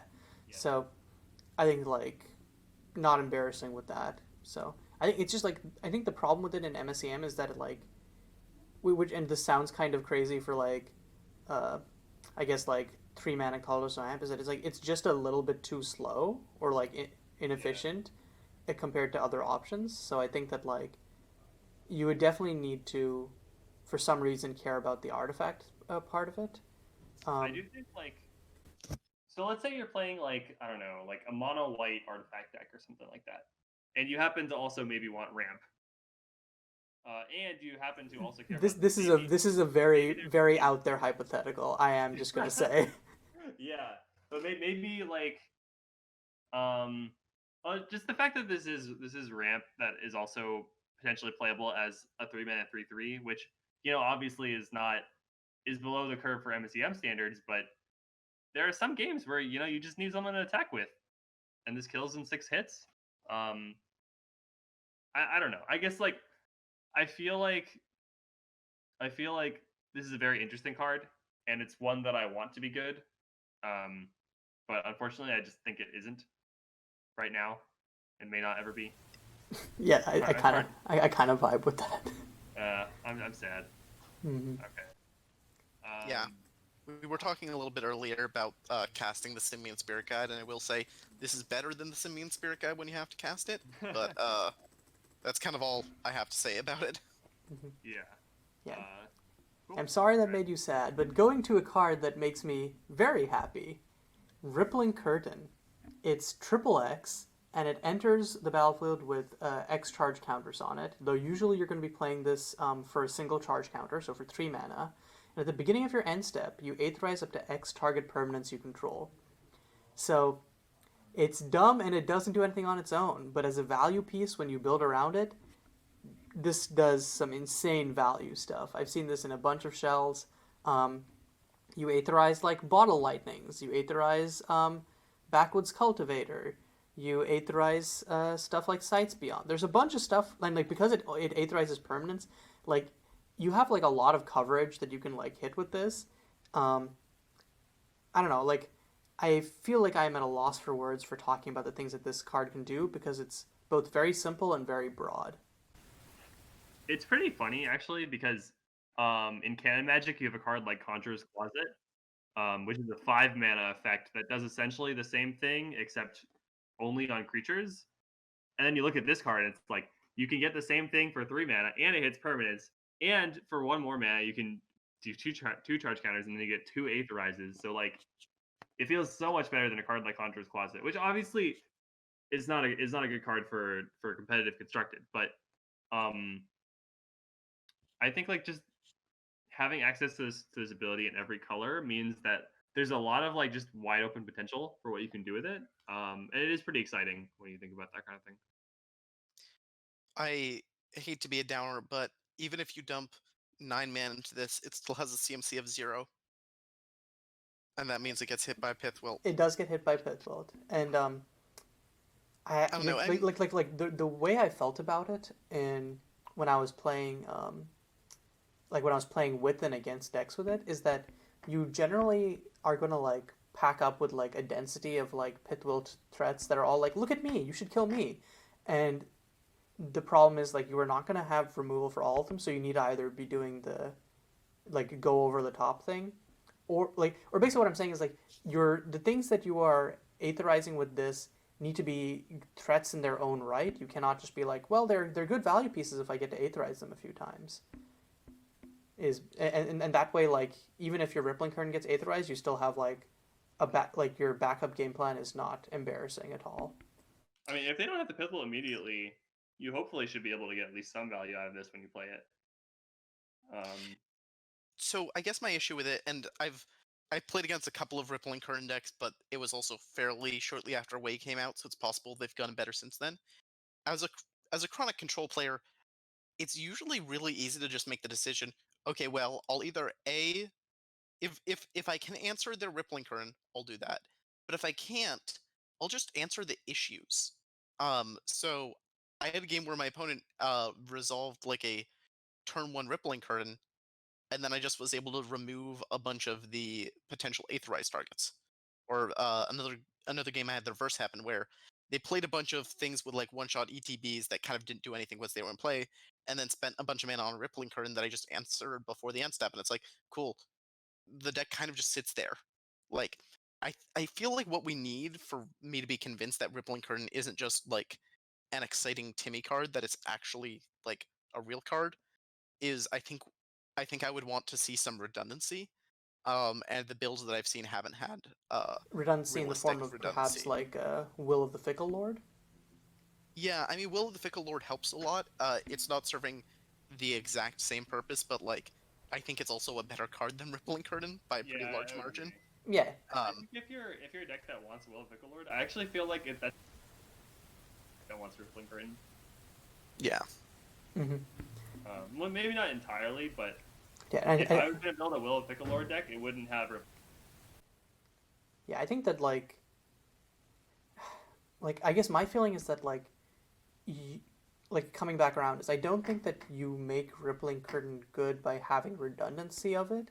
I think how you make Rippling Curtain good is, I guess like what I was saying, like not needing it to like do strong stuff with your deck. Yeah, like you would just need like all of your enablers would need to also just be part of a good deck that is good even if your Rippling Curtain gets countered or gets destroyed or you don't draw it. But if you're running a bunch of like ETB creatures and it's like, okay, my plan is to play these and then play Rippling Curtain, and then like if that doesn't happen, you're probably going to lose the game. So, yeah, I don't know. All right. Let's move on to the next one because I have a very hot take that someone else asked me to bring up for this card. No. Does anyone else want to read it? Oh, okay. You're gonna spring the take on us, but you don't want to read it. Yeah, I see how it is. Yeah. Okay. This is Zadina Bazaar, and it was in the winning deck of the last GP. It's 3 colorless for tap, sacrifice an artifact or an enchantment to draw a card. Notably can be used on itself, but mostly what it was used for in the shops deck was sacking warded tomes or wilted lotuses that you had used early to turn on your, what do you call it, Kalatos' Workshop to dig through your deck. You could also use it in response to removal as a sort of bootleg Tinkerer's tools. So, and the three cost, while it seems like a lot, ended up being far less of a cost in that deck because of the amount of accelerants it had. So, the take that I'm delivering by way of Simon, aka Tyrant, is that this card is worse than Hub of Innovation in a bunch of different ways. And I don't think he's wrong. I think this card excels in 2 spaces that Hub of Innovation, 2.5 spaces that Hub of Innovation doesn't. I think one, it's good if you are looking to sacrifice enchantments. Um, I could see a really sick Aura Shaper build alongside this. Two, I think it's better when you have access to Servant of Armageddon. That was a interaction that Egg used in the GP, and it seemed very impressive there. And the point five is you get your card immediately, slash you can use it to sometimes blank removal. But I think both those are minor enough they're not worth entire points on their own. Hub of Innovation, since we discussed it previously, is a 2-mana artifact that enters tapped. It can tap to add a colorless mana, and if you have Metalcraft, you can spend 1 mana in your upkeep to draw a card. So they're both drawing 1 card a turn. They both draw their first card if enabled on curve on turn 3, which Hub is much harder to have enabled on curve. And But Zadina being able to immediately, like, worst case, just eat itself, I think is another thing to talk about. I think it's a thing. I don't think it's a really notable thing, I guess. It's Zadina Bazaar is one of those cards that I definitely went from this card looks absolutely awful to this card actually looks solid in the shell to I'm not sure if that card is actively better than Hub of Innovation. And I think it's one of those things that's very easy to look at Egg's deck and say, well, those cards, individual cards, were very good in the matchups we watched. In that they drew a bunch of cards, and they drew cards by discarding things Egg didn't need anymore. But Egg technically was spending resources, like was sacrificing things that he didn't need, but was technically sacrificing things he spent mana on. Versus Hub, which would have just sat there drawing cards away. I think it's also very difficult sometimes to critique deck lists that just won something because they won a thing, so it's kind of easy to brush off a lot of the choices as better. But I think I've been kind of convinced that Zadina Bazaar, which I was very low on prior to this GP, and then during this GP I was much higher on, I'm back down to maybe it has a use, but I don't think it's actually it's not as good as we think it is. Well, I think I could definitely buy that, but I also think that um, I don't feel that, like, Hub really like, I think I would, how do I put this? I would not believe that, like, if you slotted Hub in, it would be a better, like, just a better deck. I think that Zadina Bazaar, though, in the games that I saw, um, like, being able to just, like, eat, like, have up, like, in addition to Tinkerer's Tools, have this other card that just, like, was like, well, removal can't really touch this. I mean, removal can't touch that in the sense that if you go to remove this, you remove it, but I draw a card. But you know what's better than that? Just drawing the card. I think the thing, like the kind of argument I would make is specifically the existence of Servant of Armageddon. And I think that's the one justification. Yeah. But Egg's deck didn't have that many ways of finding Servant of Armageddon other than Tinkerer's Tools, and there's a part of me that wonders, I mean, it's not like I could run more than 4 Tinkerer's Tools, but how many sack outlets do you need for Servant of Armageddon? Because it's already kind of just fine versus aggro decks because they can't attack into it unless they have literal lethal. It just means that, it's better at killing Intrepids. But it's not even that good at killing Intrepids. Well, it's also important against if someone's testing something like roll against you. Sure. Like, I don't remember what exactly it was, but there was, like, some play where I think this was in Plip's the game versus Plip, so I think Dodger was commentating that, but, like, something where, like, it had the opportunity to, like, in response to attacks, just, like, find an Armageddon and just blow up all of Plip's stuff, and it was just like, oh lord. But yeah, so personally, I actually feel like investment of 1 mana per turn to draw a card. Well, it's a mana rock, so you just tap it to itself. That's true. Yeah, I'm not sure which would be better. I definitely would buy, like, if you told me, like, oh, I played like 5 games and I thought Hub of Innovation was way better, I would like totally. Right, but just purely on Theorycraft, you're not sold. Theorycraft, I would say I would have to see it.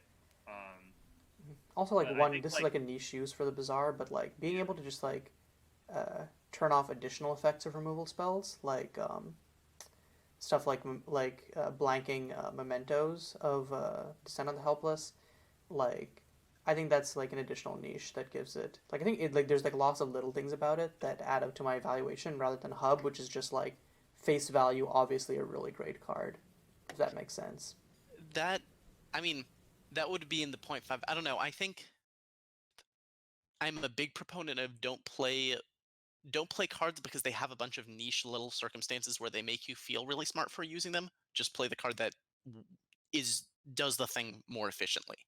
And I think Hub, like we were talking about, oh, well, that deck has so much acceleration that this card actually doesn't cost as much as, you would think it does.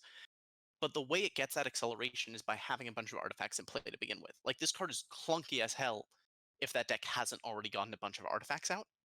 And if you already have a bunch of artifacts, Hub no longer has a condition. I don't know. I think this card this card just has this like weird MC Escher vibe to it, where the more you look at it, the more you keep thinking you understand it in a different way, and it keeps changing, and you end up in circles. Yeah, okay, if that's your feeling on it. That is an interesting way to describe it, but I vibe with it. And I think that's the last artifact. So we're moving into the first land, which is also an artifact. It's Brinefleet Bay. So it's a legendary artifact land. It's also a vehicle. So it has haste, and it has crew 3 for a 5/5. So one thing that like this is just like in immediate memory. Like this is obviously like a really great card, but one thing that like I remember this being particularly good in is the ability to in Intrepid mirrors you just run over their Intrepid by having something that they can't actually trade with, because that way like they either have to chump with the Intrepid or try to have a faster clock than you, which usually doesn't work because you have a bigger creature. So yeah, I think, and also like in artifact token decks, I think that Brine Fleet Bay, like the crew 3 becomes like pretty small cost to just like overall I think that like this is just like a really good card. It gets very sad when you Sing's Grasp it, but other than that, like just a solid beater. Yeah, I think. Oh, sorry. You go ahead. Oh, okay. Well, I was just gonna say that I think the opportunity cost for running this is very low for the upside that you do get. Um, Essentially, one way to think about it is like oftentimes any creature with 3 or greater power now has kicker 1, like just attack with a 5/5 haste for the turn.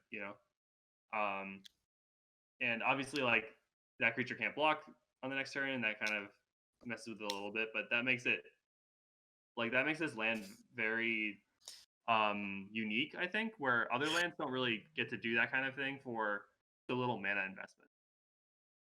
Yeah, I feel like it does a very good job of giving Aggredex reach in a way that very few of our other creature lands don't. Or sorry, very few of our other creature lands do. Just because your opponent can wipe your board, and assuming they did at sorcery speed, if you untap, get a 3 power thing down, or like a 2 power thing and a 1 power thing, you immediately can hit them again for 5. This card really puts your opponent under the gun. And it also has all of those synergies with artifacts that are so very exciting. I don't know, I think this card, I definitely agree with your assessment of it, Dodger. It's a low cost to include for a really high potential upside. Mm. Cool. Okay. Should we move on to the next land? Yeah, sure. So the next land we have up is Eternal Reactor. Um, it has tap, add colorless. You put a fusion counter on it, and then you can pay 2 to tap it and add colorless for each fusion counter on Eternal Reactor. So basically, you need to tap it 4 times before it starts going mana positive. But it's still like if you're in a deck that's like Shops, where like you're running colorless utility lands anyways, I think that this is like a fine include. It's also great in like um, EDH decks, which are I think 2 or less colors, which can afford to run utility lands like this. They're um, like there's a more of a chance of games going long. So I think the Eternal Reactor is a little bit better in that situation.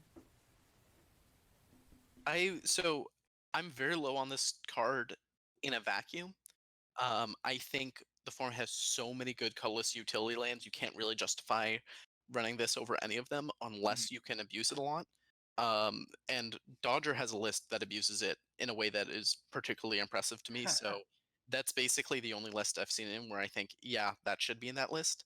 Um, I might have just gotten a really rough series of EDH games, but my experience with MSEDH is there are better big mana lands, and games don't usually go on long enough for you to start really going nuts with this, unless there's a commander that proliferates or something, because that would be a thing I would keep an eye Yeah, on. that'd be sick. I think it's pretty good in EDH personally. It doesn't really cost you that much to run it. Um, Mhm. Wait, the what list was your I deck that abused it, Dodger? Yeah, so it was actually the shops trains list that I mentioned earlier. Um, so the way I abused it was to run 4 Eternal Reactor, and then I ran 4 of, I forget the name of the card. It was like Sunrise Orchard. Sunrise Orchard. Yeah, thank you. Sunrise Orchard is a land that enters the battlefield tapped, and then it has tap untap target land.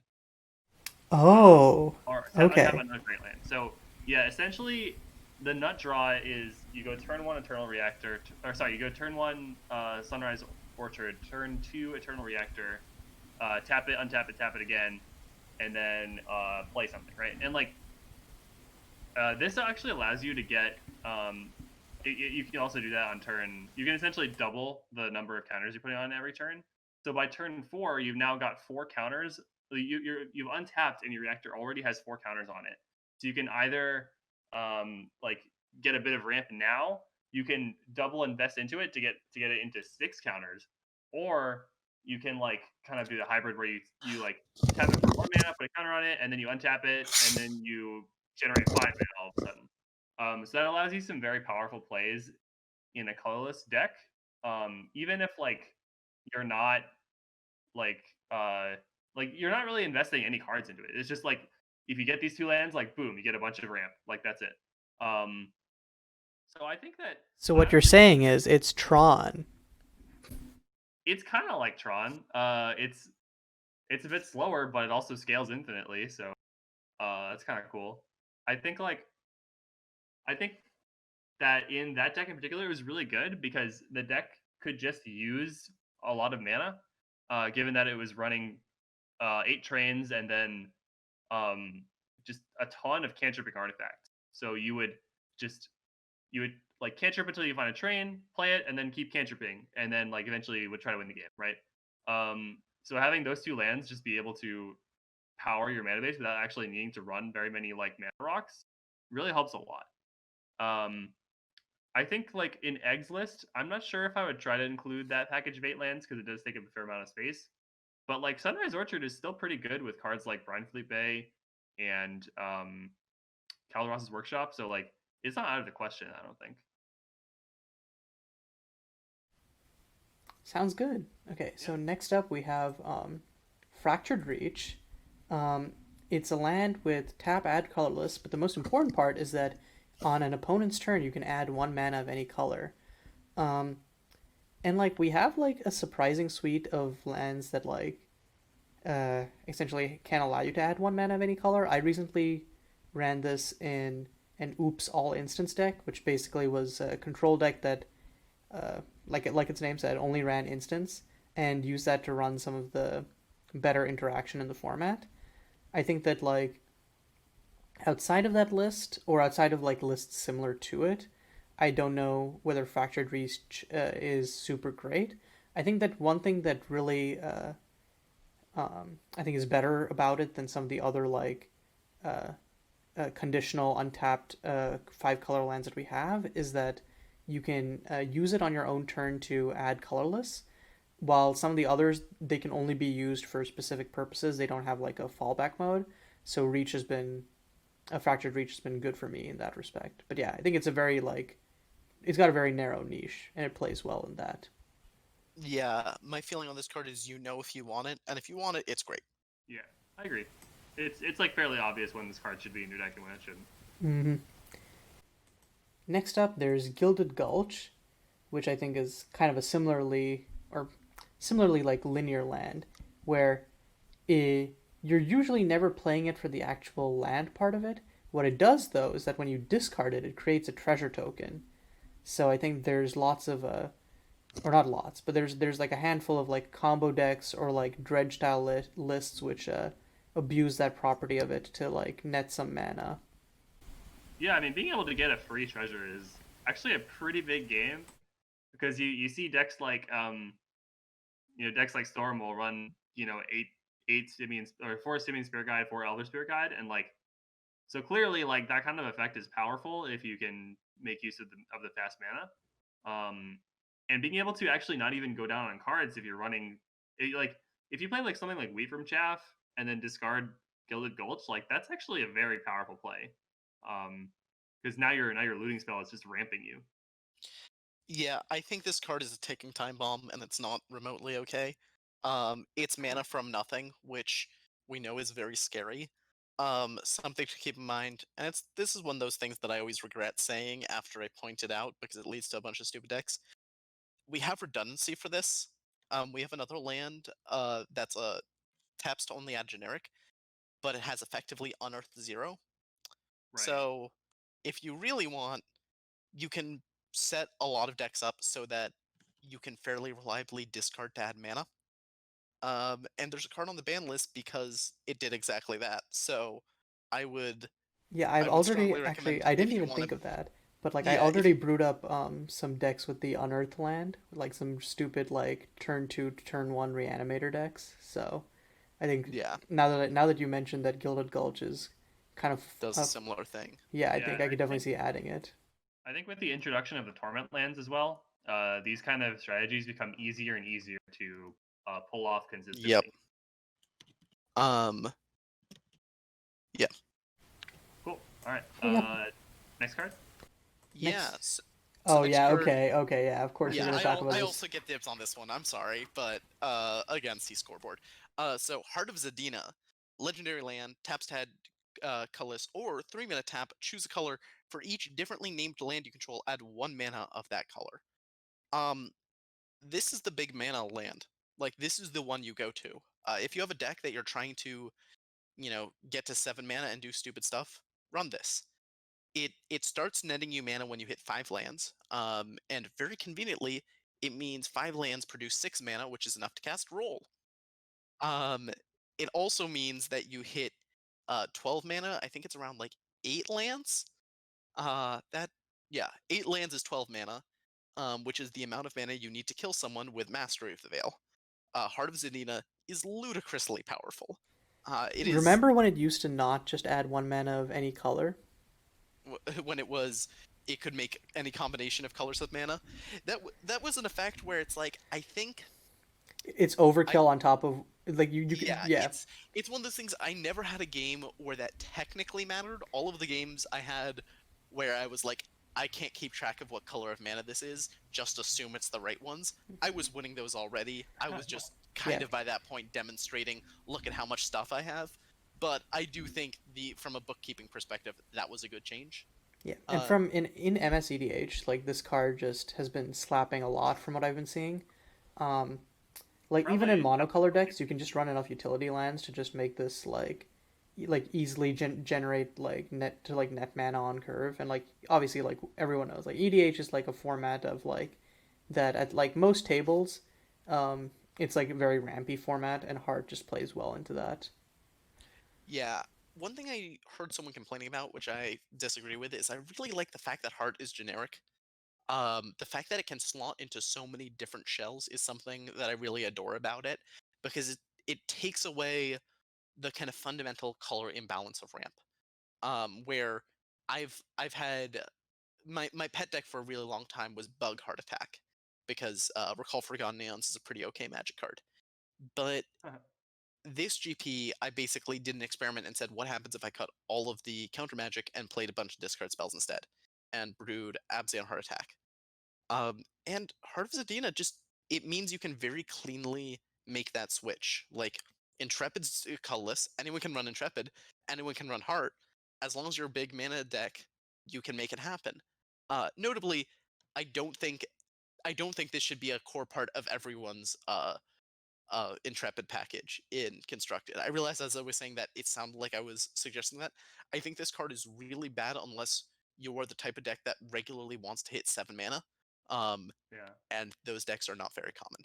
But if you do, it's fantastic, and you should enjoy it. Yeah, I think that like heart being colorless isn't an issue. I think that like if anything, like Intrepid being colorless to fetch it would be, but like lot like you still have to like you have to warp your mana base like a lot to enable, or like not a lot, but like a decent amount to enable heart in like past a certain point, because like hitting Wanderlust is reasonably easy.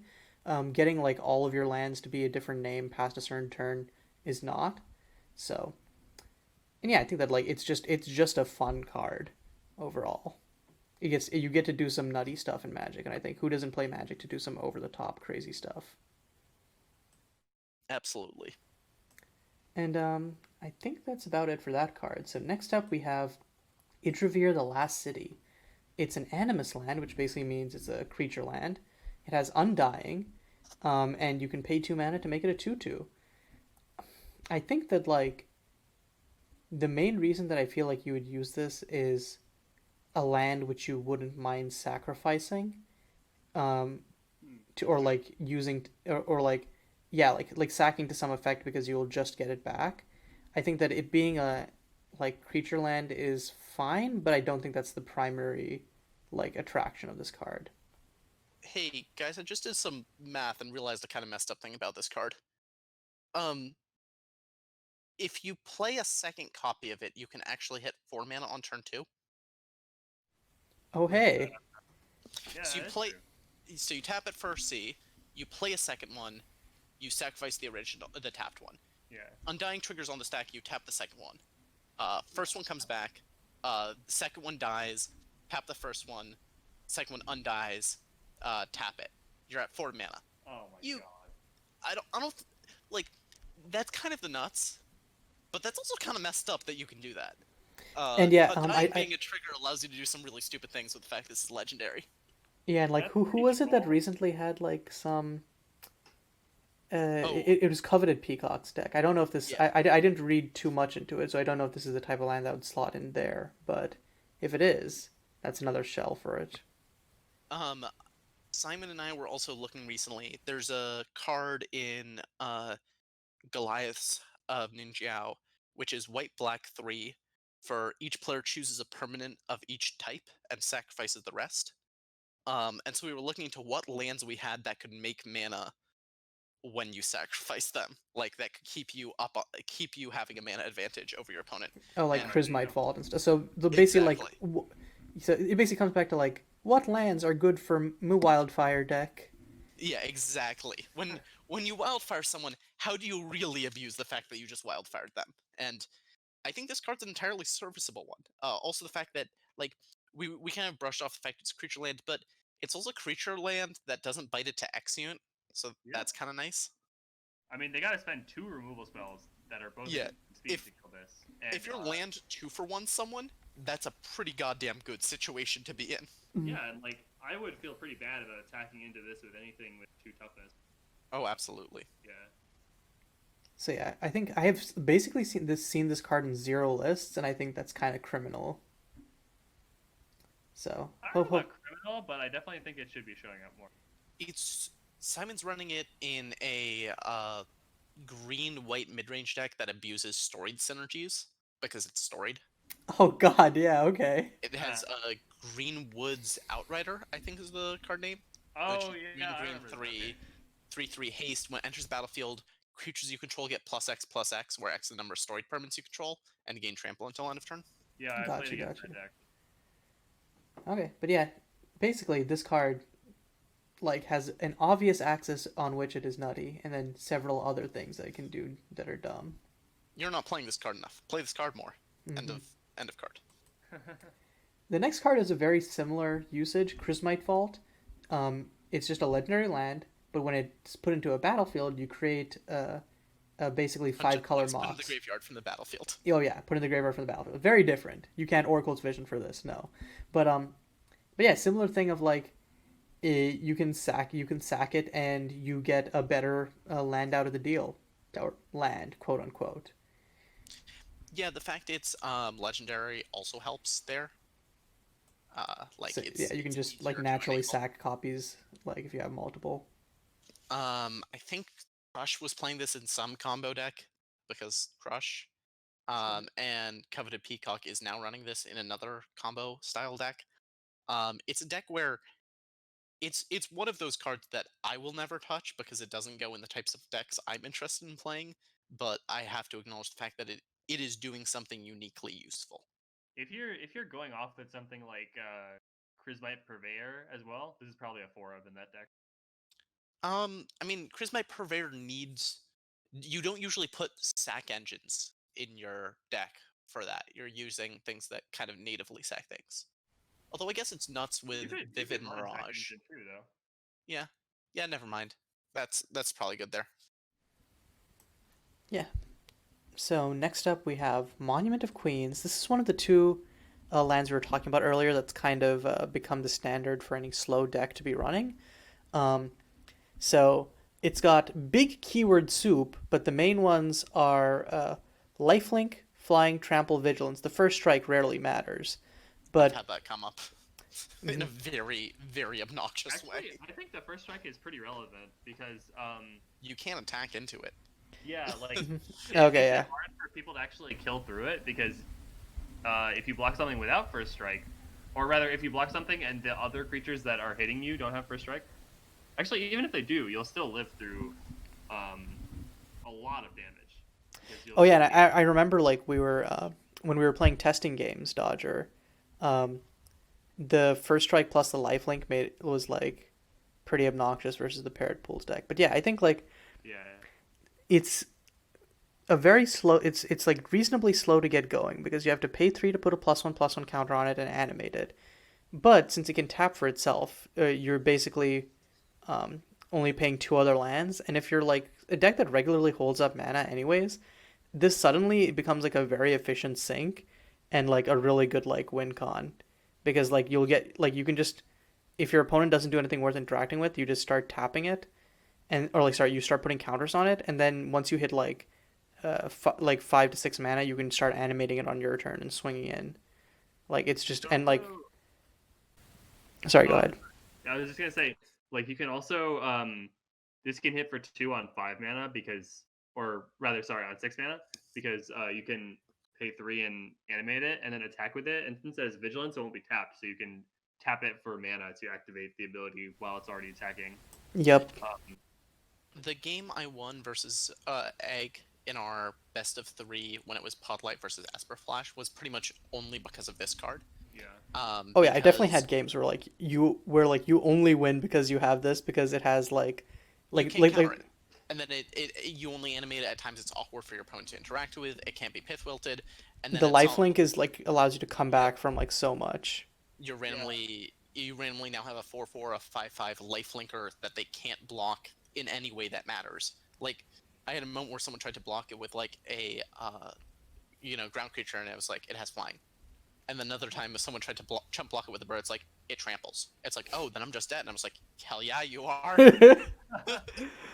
Yeah. I think, honestly, this card, more than any other card, has been the card that I've seen just solo carry games. Yeah, absolutely. More than any other card that I've ever seen in this format.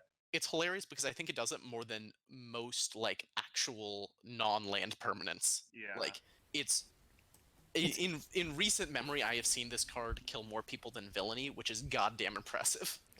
Yeah, like there's just like the axes on which you can interact with it is like kind of the axes on which like our removal spells aren't super functioning right now. The only one is like Exint, and like you can play around Exint if you like know your opponent has it. Just run Mana Dork stuff. Honestly, not like no cap. Just like have utility creatures. Like, what are they gonna do? And then they try to point and click it. Like, they have Descent of the Helpless and Pithwell, neither of which like actually answer it at times where you need to, or like they don't One thing that I just don't think people talk about enough is, for so long there, we were running frickin' Ares Pillar because we were so desperate for a creature land win condition in control decks. Some people still run Ares Pillar. Looking at you, Hersey. I run Ares Pillar. I think it's nice to have it fetchable by fetch lands. Yeah, but you don't need to be fetchable by fetch lands if you just run Intrepid. Yeah, but sometimes your deck doesn't. Or if you just run card draw. Yeah, or run a bunch of card draw also works. But this card just makes Ares Pillar look so bad because the difference between 4 mana and you're tapping the land, that's 5 mana. Uh that's Celestial Colonnade amounts of mana, given that Celestial Colonnade, doesn't tap to attack. Yeah. And this also doesn't tap to attack. So yeah, it's 3 mana to turn on, but once you're at that 7 mana point for a control deck, you can do this very easily in a way that you just can't do for any other creature land in the format that is anywhere close to the clock that this is. And like you can just start pumping mana into this, and then it's like, well, they can't answer it, and you're gaining life faster than they can kill you, so they can't go over it, and it's just like this really disgusting piece of tech in that sense. Like I've seen like more games, like, yeah, what we mentioned, like seen more games won by just like you have a bunch of cards in hand, and you could potentially like do interaction, but like why do that when you can just start like sinking into like double pumping at each turn and swinging? So yeah, I think this is here to stay, and it's just really good. So next up we have Nareba, which is the second part of the kind of like slow land package. So this one is less backbreaking on its own. Um, Essentially, like if you have 4 or more lands, which you will by the time that this is online, 4 more differently named lands, you can pay 6 and tap this to draw 2 cards. So you need to be at 7 lands, which is definitely like a threshold that not every deck can reasonably hit. But if you're playing like a slower deck or like a rampy deck, like rampy or controlling deck, it's definitely a threshold you can hit reasonably fast. And then like this mirror breaks like so hard because the incremental card advantage once like if you end up like in a situation where like both players are top decking or you really need to dig for a specific answer, Nereba's got your back. It's also because it's a desert, it is also notably fetchable by unending sands in decks where that is relevant, which is kind of hilarious. Yeah, I mean, it's cool. I think it is relevant a lot of times. Yeah, my experience with Nareba is very much when once you stabilize, once you get to the point where you activate it for the first time, you just go, oh, I can't lose. And it is really funny how that just moment kind of happens and clicks. And like, yeah, your control deck, you got to 7 lands. You probably weren't going to lose that game anyway. But Nareba just shuts the door really fast by just constantly helping you find the interaction you need to just land go, pass the turn again, interact if you need to. If you don't, draw 2 more cards. And it just kind of it takes you from the position where you just barely got there and very quickly push you in a position where it's like, okay, now I've hit all my land drops for the past 4 turns, despite the fact it's turn like 12. And I now have all the mana I need to play a threat and have double counter magic behind it. And that you feel invincible. Yeah, there's lots of scenarios where it's good, but one specific one I've seen is that like it's really disgustingly good at enabling Aegis, just getting you up to that 6 cards in hand. Like, um, especially like I've like you usually hold up Nareba, but I've definitely seen times when like you like Nareba on end step, then Nareba on your own turn just to get up to 6 cards and swing in with like an Aegis or two. So, but yeah, overall card good, and it is one of like the 2 utility lands that I think sees play in almost every slow deck. There is an argument for the fact that maybe it shouldn't see quite as much play as it does. Um, I know I've been guilty of shoving it to decks where it probably does not belong. But I also think it very much depends on your playstyle as a player. So I think the more cautious you are as a player, the more likely it is that you should be running this. It And also I just also like it doesn't hurt in most situations. Like 2 utility slots never hurt anyone. I don't think you should. So my take is I don't think you should be running this utility land if you are running like 23 or less lands. I've seen a couple lists do that. I think that is a mistake. One of the things that I think was really good about Way, and that like has been my big level up moment as a deck builder, is we've hit the point where we have enough good lands that control decks and some just like mid range decks can just run 25 lands, and like it basically means you're never mana screwed, and you just have like the top 3 or 4 of those be good utility lands that help you cast cards on curve or things that you can cycle. I mean, honestly, most control decks with like some amount of card draw, card filtering, I'd usually run 6 lands. Yeah. I think 26 is the cap, and I usually end up at 25 just because I have too many non-land cards I refuse to cut from my deck. Um But, it's possible someone could show up in the format tomorrow and say, the correct way to build control is 28 lands. Let me show you how. And they'd be right. Okay, Yeah. yeah. And so the next land we have is Polyp Pools, which is notable just for being like a changeling land. So it's useful for stuff like Tomb, which counts the number of dragons you control or in your graveyard. There's probably other tribal synergies out there that we haven't discovered, but that's like the most notable one that comes to mind. So yeah, it's basically like if you need like some sort of tribal synergy slash density, Polyp Pools has your back. Yeah, I think in general, like, uh, this is the kind of card that will probably show up at some point, um, because people like tribal stuff, and new tribal stuff's getting printed all the time, um, and like really just what makes like these kind of utility lands so powerful is that there's really low opportunity cost, and basically the low opportunity cost is like maybe sometimes I won't be able to cast a spell on time, but that can be absolved as long as you take that into consideration when you build your mana base. Yep. Yeah, I've run this in Thum decks. Felt good there. Um, if you want to be a jerk, you can run it in Concord decks because Tribal is a permanent type, or is a type among permanents you control. Jesus. Um, How does that make Notably, you by a the way, jerk? some it's silly. Something I haven't seen anyone do yet, but they probably should do, is I haven't seen anyone use Concord stuff alongside Coalesce creatures because that's the only way we currently have of getting sorcery creatures on the battlefield. So that's another type that counts Huh, towards Concord. that's funny. Though to be fair, I feel like if you're like Yeah, once you get a revelation, you're well on the way to winning. Like you can still lose, but you're like it's pretty tricky from that point from experience. yeah. I've done it. It was hard. Mm-hmm. Yeah, so the next land is I think another powerful utility land. Um it's another Wanderlust land, but this one is more it's reminiscent of the Hideaway lands. So what it does is when it enters the battlefield, it enters tapped. You look at the top three cards of your library, basically tuck one under, and put the other two on the bottom. And if you have Wanderlust, you can pay 2 and tap this, so essentially pay 3 mana to free cast that card. So I'm like I know that this is an opinion that lots of people share because of the tempo loss of entering tapped. I am a big stan of this card. I think that like um, acting as a card advantage plus allowing you to cheat on mana is huge for like a decent like subsection of decks. I think like um, it also used to be able to function at instant speed, which was kind of disgusting for like decks that like also wanted to run counter spells.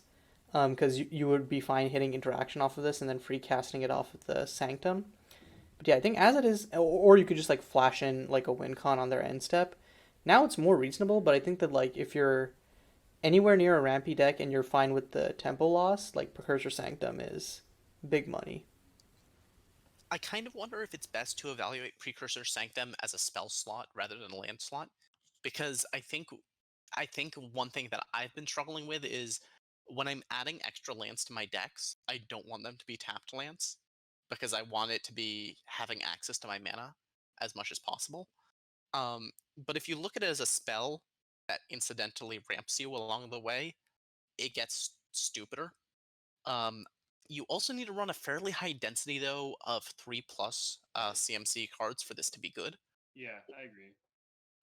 Which I have not been building decks that can take advantage of that.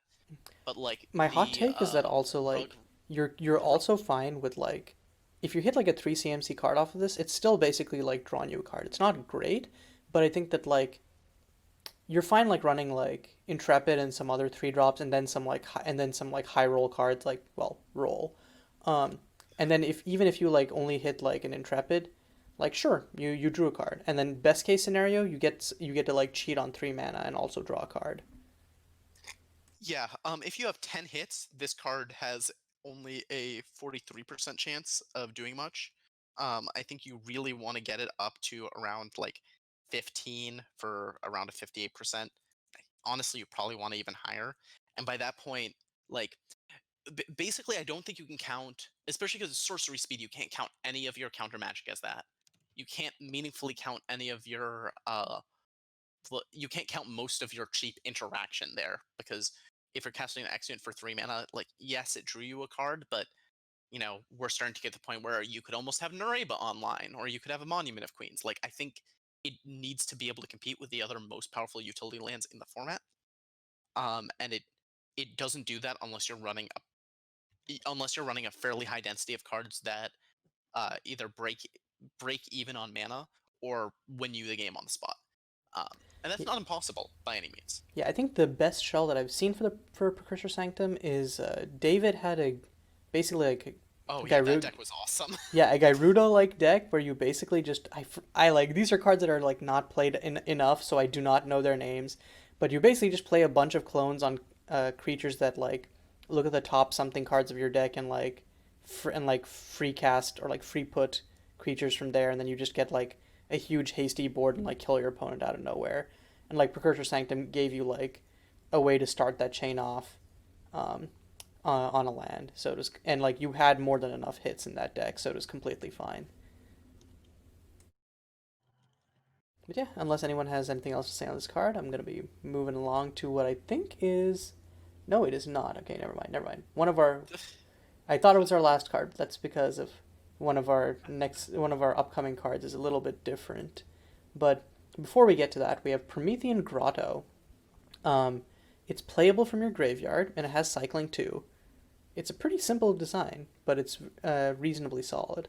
I think the question is, what type of deck do you want this in? Like what you mentioned, like what type of deck do you want this in, where you would not be running other utility lands?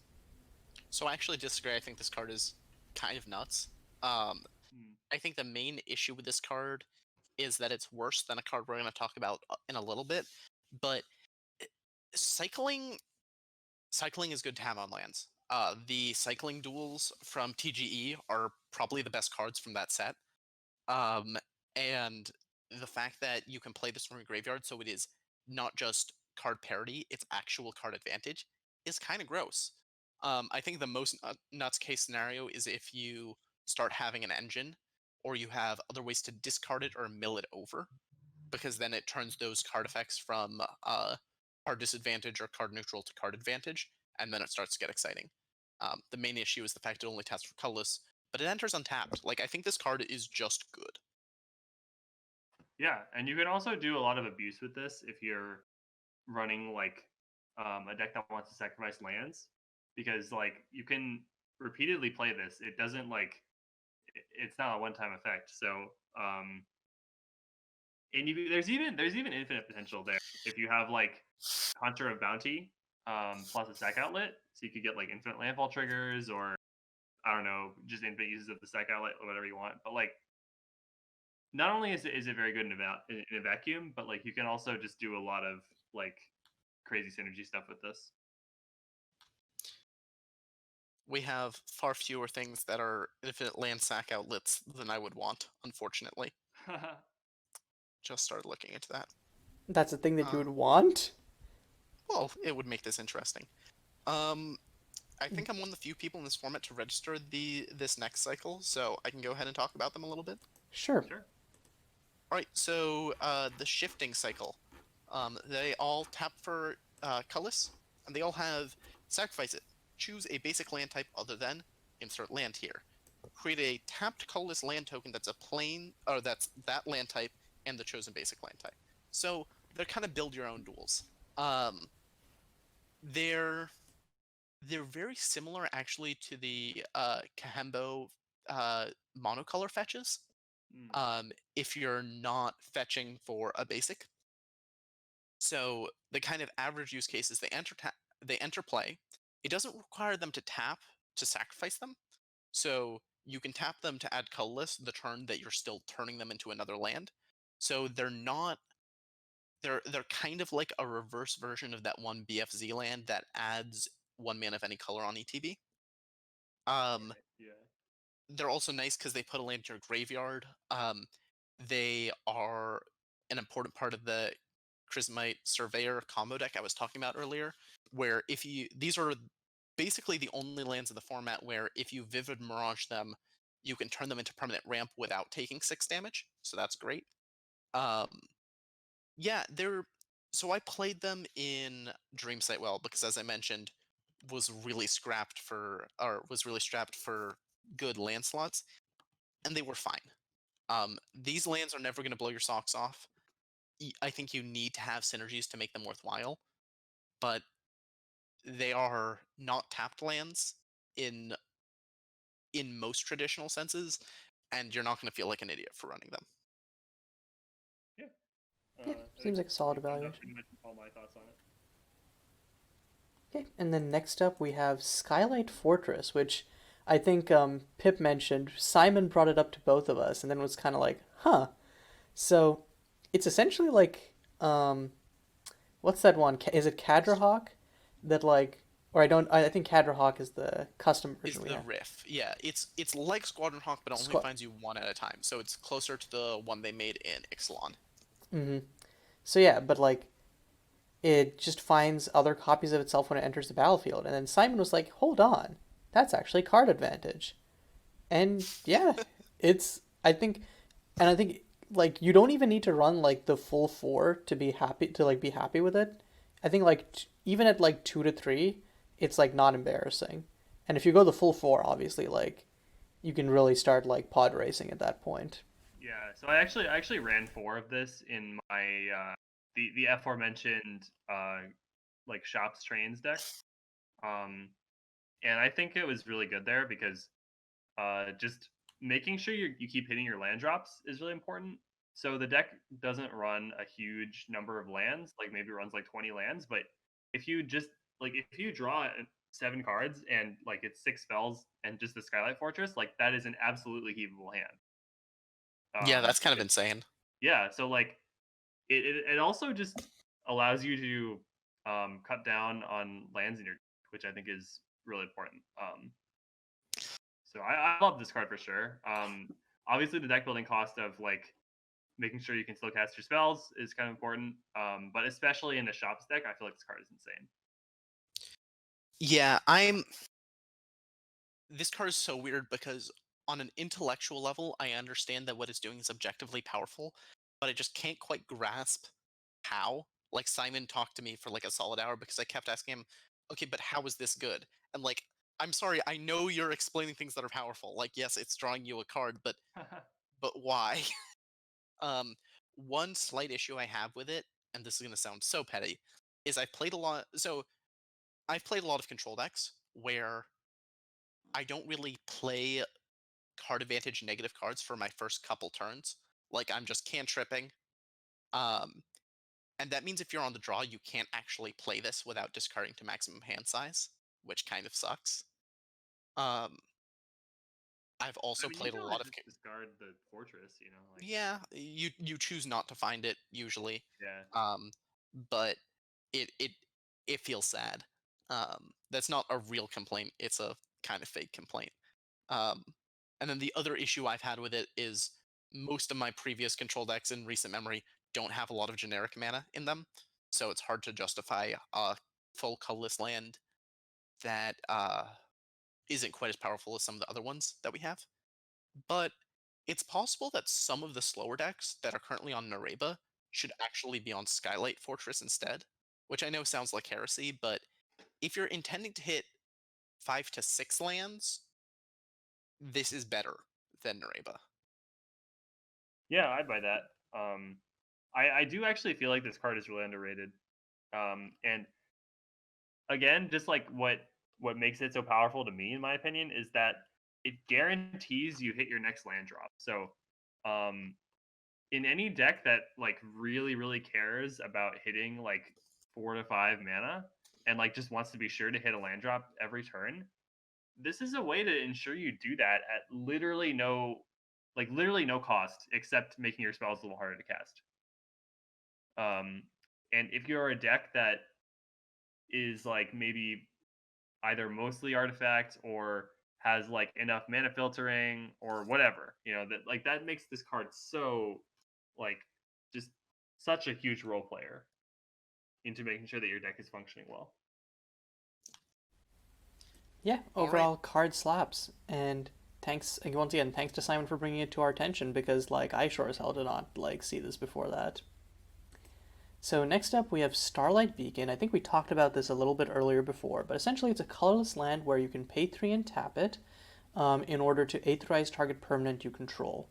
So I think I've most recently seen this played in Blues Eclipse's like token Avatar of Plume Duval deck. But it's in general just like if you have good ETBs, it's a strong utility land. Yeah, I think the main issue I have with this card is just it. How do I phrase this? This card is card advantage. It's 3 mana tap, generate a card of value. Usually, if you've built your deck correctly. The main and that's powerful. Like it's weird how many of these waylands were like, yeah, this land is +1, this land is +1, this land is +1. Um, and it does definitely feels a little bit exhausting at times. I just haven't built a deck where I have a high enough density of ETBs and I don't have better things to do with my mana. Like Pod Light, for instance, this card be good in, but I don't want to run a Colossus land and I don't want to tap 4 mana to get one of my ETBs. Like I'm usually better off just, casting whatever I just tutored. But yeah, I think that this is another powerful land where it's like there are homes for it, but I agree. Like the tempo of it means that it's a little bit harder to find out where to slot it in. Absolutely.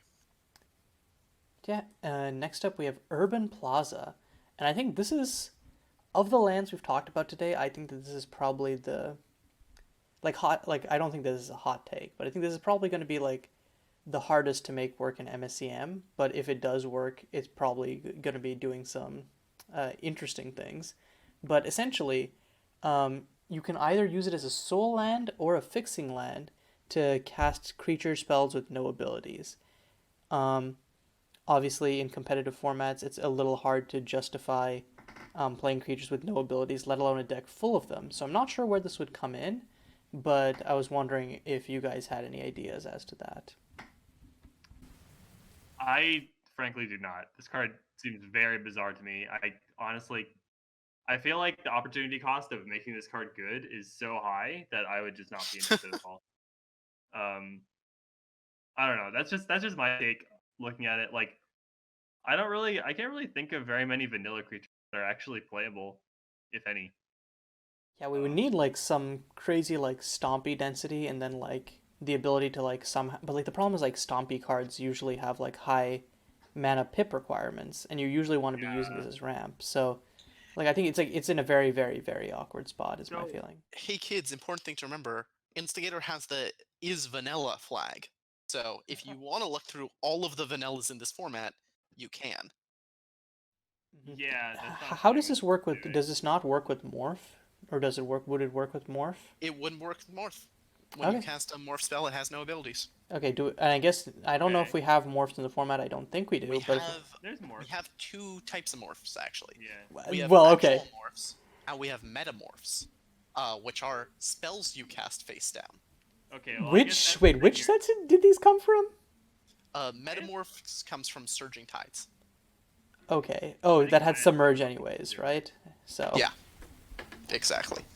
okay. Yeah, I think like honestly, it's just the opportunity cost again is just so high. hmm But if you yeah, I don't think that this will be MSEM playable. But like, I dream. Um, and we're after so long, we're coming up on our final card, Zalid Planar Academy. It's a legendary enchantment land, and it's a study, which is a unique MSCM type. So basically, this. Oh, I like how Pip laughs immediately because she knows that I'm going to have to explain what the hell a study is. So you make a new library as this enters the battlefield. You take the top 3 cards of your library, shuffle them, and then you get your second library. And then during your draw step, you can choose which library to draw from. So it's basically card selection. Yeah, but here's the thing. This is actually card selection. Mm-hmm. Like, we meme about extra libraries, but one tap scry one is no joke. I thought this land entered tapped for my entire MSEM career until like last night when I was talking with Simon, Mhm. and he mentioned, why does no one run the scry one land? And I had to look it up and realize, wait, that doesn't enter tapped. It's So also an enchantment. It's just straight up. It's an enchantment land in addition to That's- everything else. Wait, That's I think actually that's in something- Concord. yeah, that should be in Concord. Yeah, This is oh my better than God. a lot of the lands that deck runs. Yeah. And I don't know, this enchantment is like somewhat a liability in some decks, just because you don't want to get Jade Vault Reclaimer. Like we've talked about that for every single artifact mana source we've talked about. Um, at least this one doesn't die to Pithwelt. But one tap scry one when you're operating on like Island Zealot, the fact you can hold up Cursory Glance and then on the end step scry one is nuts. Like we've seen Castle Vantress be a slam dunk in standard and even in some older formats. And this is cheaper. Like Scry 2 is objectively stronger than Scry 1 by a fair bit, but 2 mana is a lot cheaper than 5 by way more. Yeah, Um, and like, and I don't this want to. already does the archive bit. Yeah, so- I don't want to like harp on the enchantment bit, but I don't think that we have any other like. We have. I think we have maybe one other like Dreamscape or something. We have like. Yeah, there's one other in the same set. Yeah, but like, being an enchantment, it gets me very excited for just because there's definitely like lots of enchantment synergy pieces, and I'm personally like one person who like likes playing that, so I think Zealot can do some dumb stuff there. I also like I like the idea of like you can legend weaving for this, right? Am I going crazy, or does it like say like non-land? Legend Weaving specifically says you can't do it for 0 Oh, never mind. because Oh, Hersey yeah. didn't want people to be able to Legend Weave for the Myos gods. Oh yeah, curses. Well, okay. There's still other synergies, but I definitely wanted to be able to run instant speed ramp growth. in. Yeah, exactly. It's Yeah. basically growth spiral, not really. White rampant growth with that shuffles back into your library in case you need to use it for something better later. Probably would be pretty good. Yeah. Not quite as good as white balance every upkeep. But you know, hmm that's besides the point. And with that, I think that's every card in way that we wanted to talk about. So if you sat through this, thank you for sitting through literally 5 hours of your life listening to us talk about a custom Magic set, a really good custom Magic set, but still a custom Magic set. Thanks to Dodger and Pip for hopping on with me. I think it's really good to have co-hosts with like varying perspectives because I think that I think we all definitely have like our own like I don't know like biases or like perspectives that are like narrow on some cards, and so being able to like have some cards on this list that if I was making it alone I definitely would not have included or seen the potential of was super useful, and being able to like discuss and have back and forths about like various cards I think is probably my favorite part of doing this. So thank you all for hopping on. Yeah. I'm very excited to see what we do next, and also to have my dinner. Oh my Yeah. God, I'm so hungry. I just realized now that I'm freaking starving. I just looked at the clock. I was like, wait, it's almost 9 o'clock. Oh man, that is not when I wanted to have food. I made mistakes. So yeah, for our sake and yours, until next time,